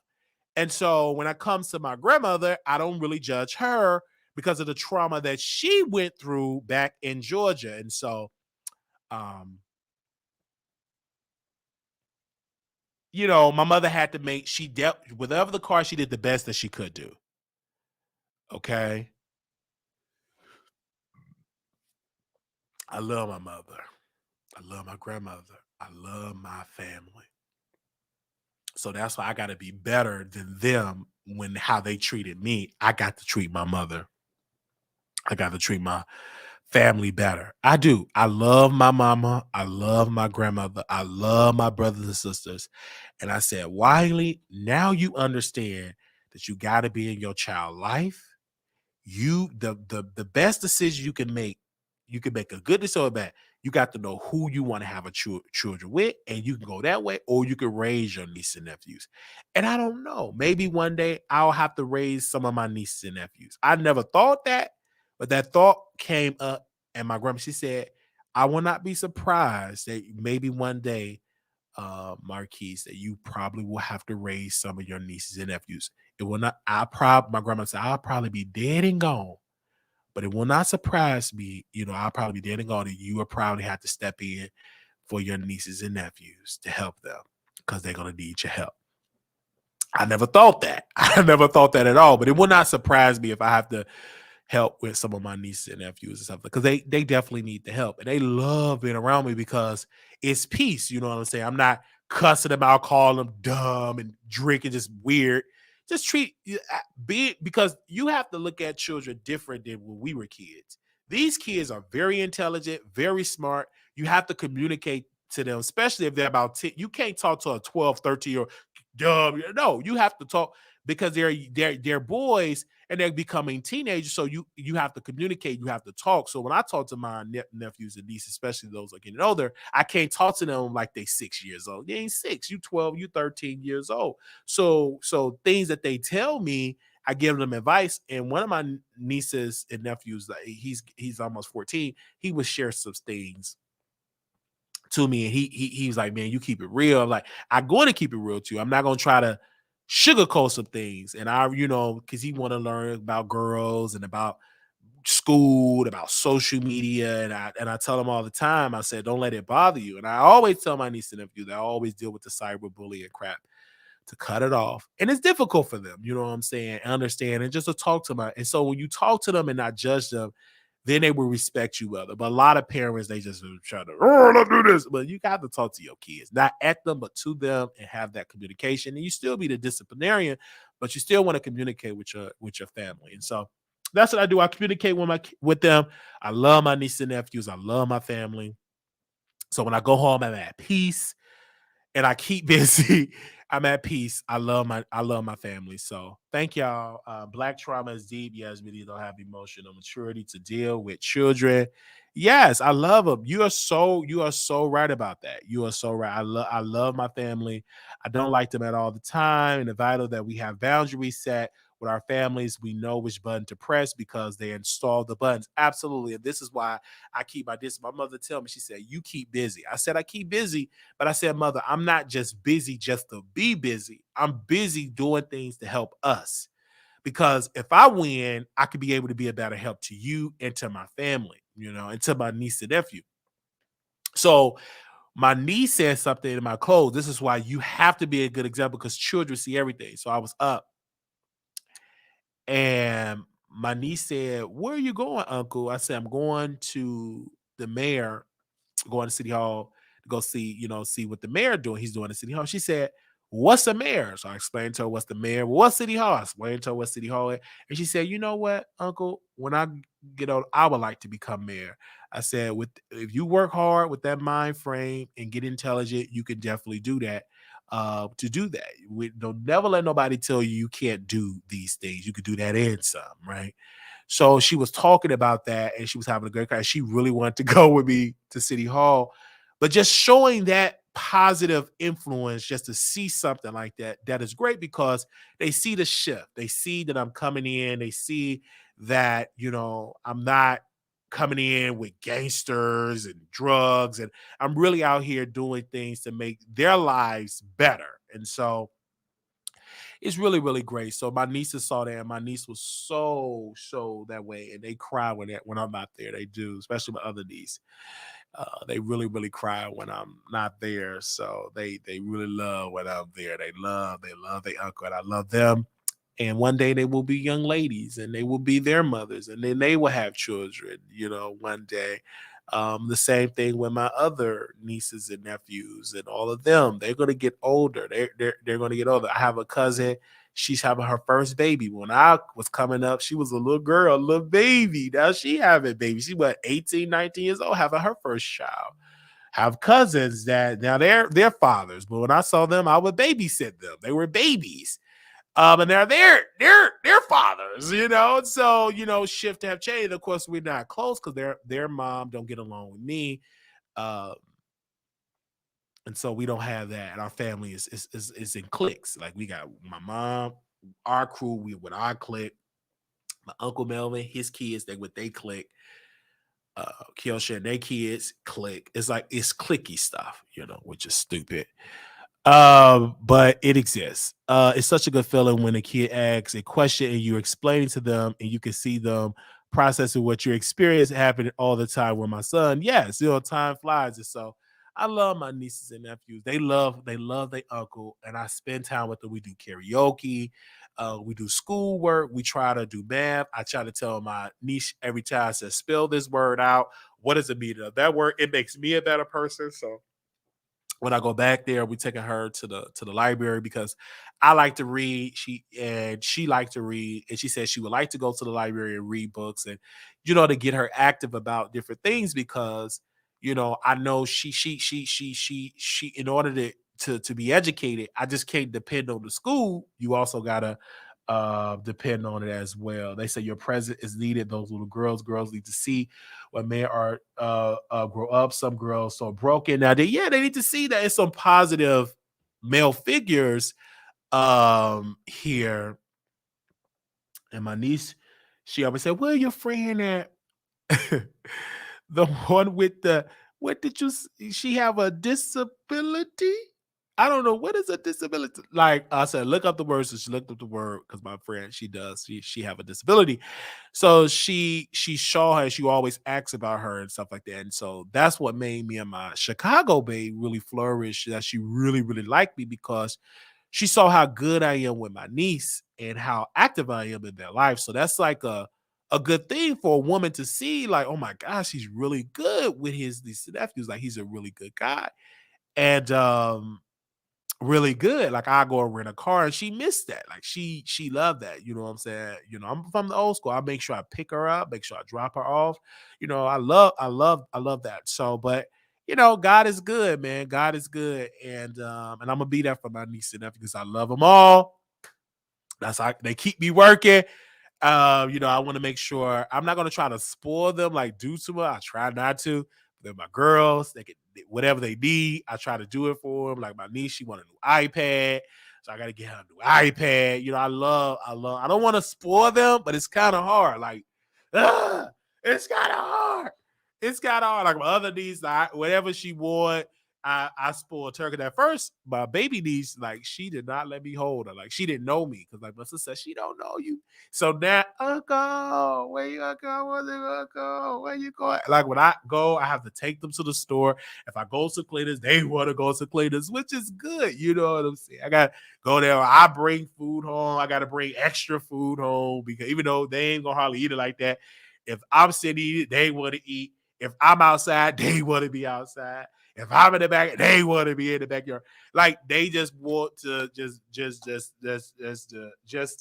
be there, and they love it. You know what I'm saying? I love them. So everywhere I go, they want to go. You know what I'm saying? If I go out for a walk, they want to go, and I had to stop going out for a walk because my niece she don't want me to put her in the stroller. I got the whole house at niece. I can't hold you. I'm trying to exercise. Oh, pick me up. There we go. And then when I walk, then I gotta she want to walk outside. So it's fun with my nieces and nephews. I love them all. I love all of my nieces. Like they are so like they're I love being an uncle, you know what I'm saying? Because being an uncle, that's just like preview of being a father, you know what I'm saying? And preview of being a father. So, you know, I'm getting as much practice in, you know what I'm saying, and everything. I had to give me some asterisks because them kids is up there. They just wah, wah, wah, wah. As soon as I get up, like it get quiet and they wear me out. Like I didn't know how tired I was. As soon as I got home, I slept. Like when I get there, I sleep like a baby because they wear me out because I'm active. And so I'll be knocked out. I get that bed and I'll be like and then when I'm there, carrying your niece's good exercise, like oh wait, yes. So my niece came, like she came in the living room and she just want to play. Usually they say she sleep, but since I'm there, she got to be up. All in there. Playing on that. I put the sheets on, she grabbed the sheets on, she jumping on. I said, niece, you gotta stop jumping on the bed all this. Then if I eat a popsicle, then both of them want a popsicle. So it's just like it's a lot, and I love them. It's just a lot. I love my nieces. It is really really fun. It keeps me active. They keeps me youthful. Like my niece is so active on social media when it comes to like TikTok. Um, so she always said, "Let's do some TikTok." So I try to get active. I got to do some old TikTok moves with my nieces. So it's just so fun. It's just so fun. I love them. I love my family. I love them. Yeah. And so I'll be back in Chicago for home. It's gonna be a while because I got to be in City Hall. So it's gonna be good. And of course, I have picked up a little gig down there as well. You could do that once you were CNA. You could pick up, and so it's a beautiful place, assisted living. So it ain't no nursing home. So I haven't done assisted living in a long time. So I'll be doing that as well. And so yes, take care of other people's kids is the best birth control. Yes, it is. And it ain't making me rush. It ain't making me rush to do it, player. I ain't rushing to I am not rushing to have no children. I am not. When I tell you I'm not rushing to have no children, I'm not rushing. Like at one point I got up And I thought I was about to go in on Chicago. I didn't even see it because I know, like, when I see it, what we go do. I know me. You know what I'm saying? And she know me. And we know each other. So I just not, I ain't, you know what I'm saying? I ain't ready. You know what I'm saying? I ain't ready. I ain't ready, or whatever the case may be. I am not ready at all. You know, Mm-mm. Uh, so I am in no rush. Okay, I'm not in no rush. Um, but once I get in my mid 30s, I'm 32. I'm in early 30s. So when I get to my mid 30s, I think about it. But I'm not in no rush. You know what I'm saying? I want a good partner that can that a teamwork, because and she's a good mother. You know what I'm saying? I have to give her that. She loves her daughter. She teaches her daughter Spanish. She's very active in her community. She loved politics, so that's why we fell in love. But I'm still not going to rush it. I'm gonna take my time. You know what I'm saying? I'm not, why rush? You know what I'm saying? And because I've seen people that rush and look at that, then look at the results they get. All right, so this was a lit show. All right, I'll be back live tomorrow. I'm about to go out today. We about to be lit out in these streets. Little black boy, you beautiful. It's so good, little black boy. Somebody said it's so good when a kid asks, oh yeah, I read that question. Little black girl, you enough. When times get hard, always remember to put God first. We're back in the studio. We didn't get any phone calls, but y'all already know. I know y'all gonna drag me in the comments, but if you drag me, do not use any cuss words. Again, also shout out to you, Christina Moore. I need y'all to type in the video and say happy birthday to Christina Moore. I know you party and it's Friday night. You better get it in. It's Friday night on your birthday. Okay. I would have talked to y'all some more hours, but my friend going through something. He need to chit chat with me. So let's go out. Y'all have a good time. I'll talk to y'all later. Peace.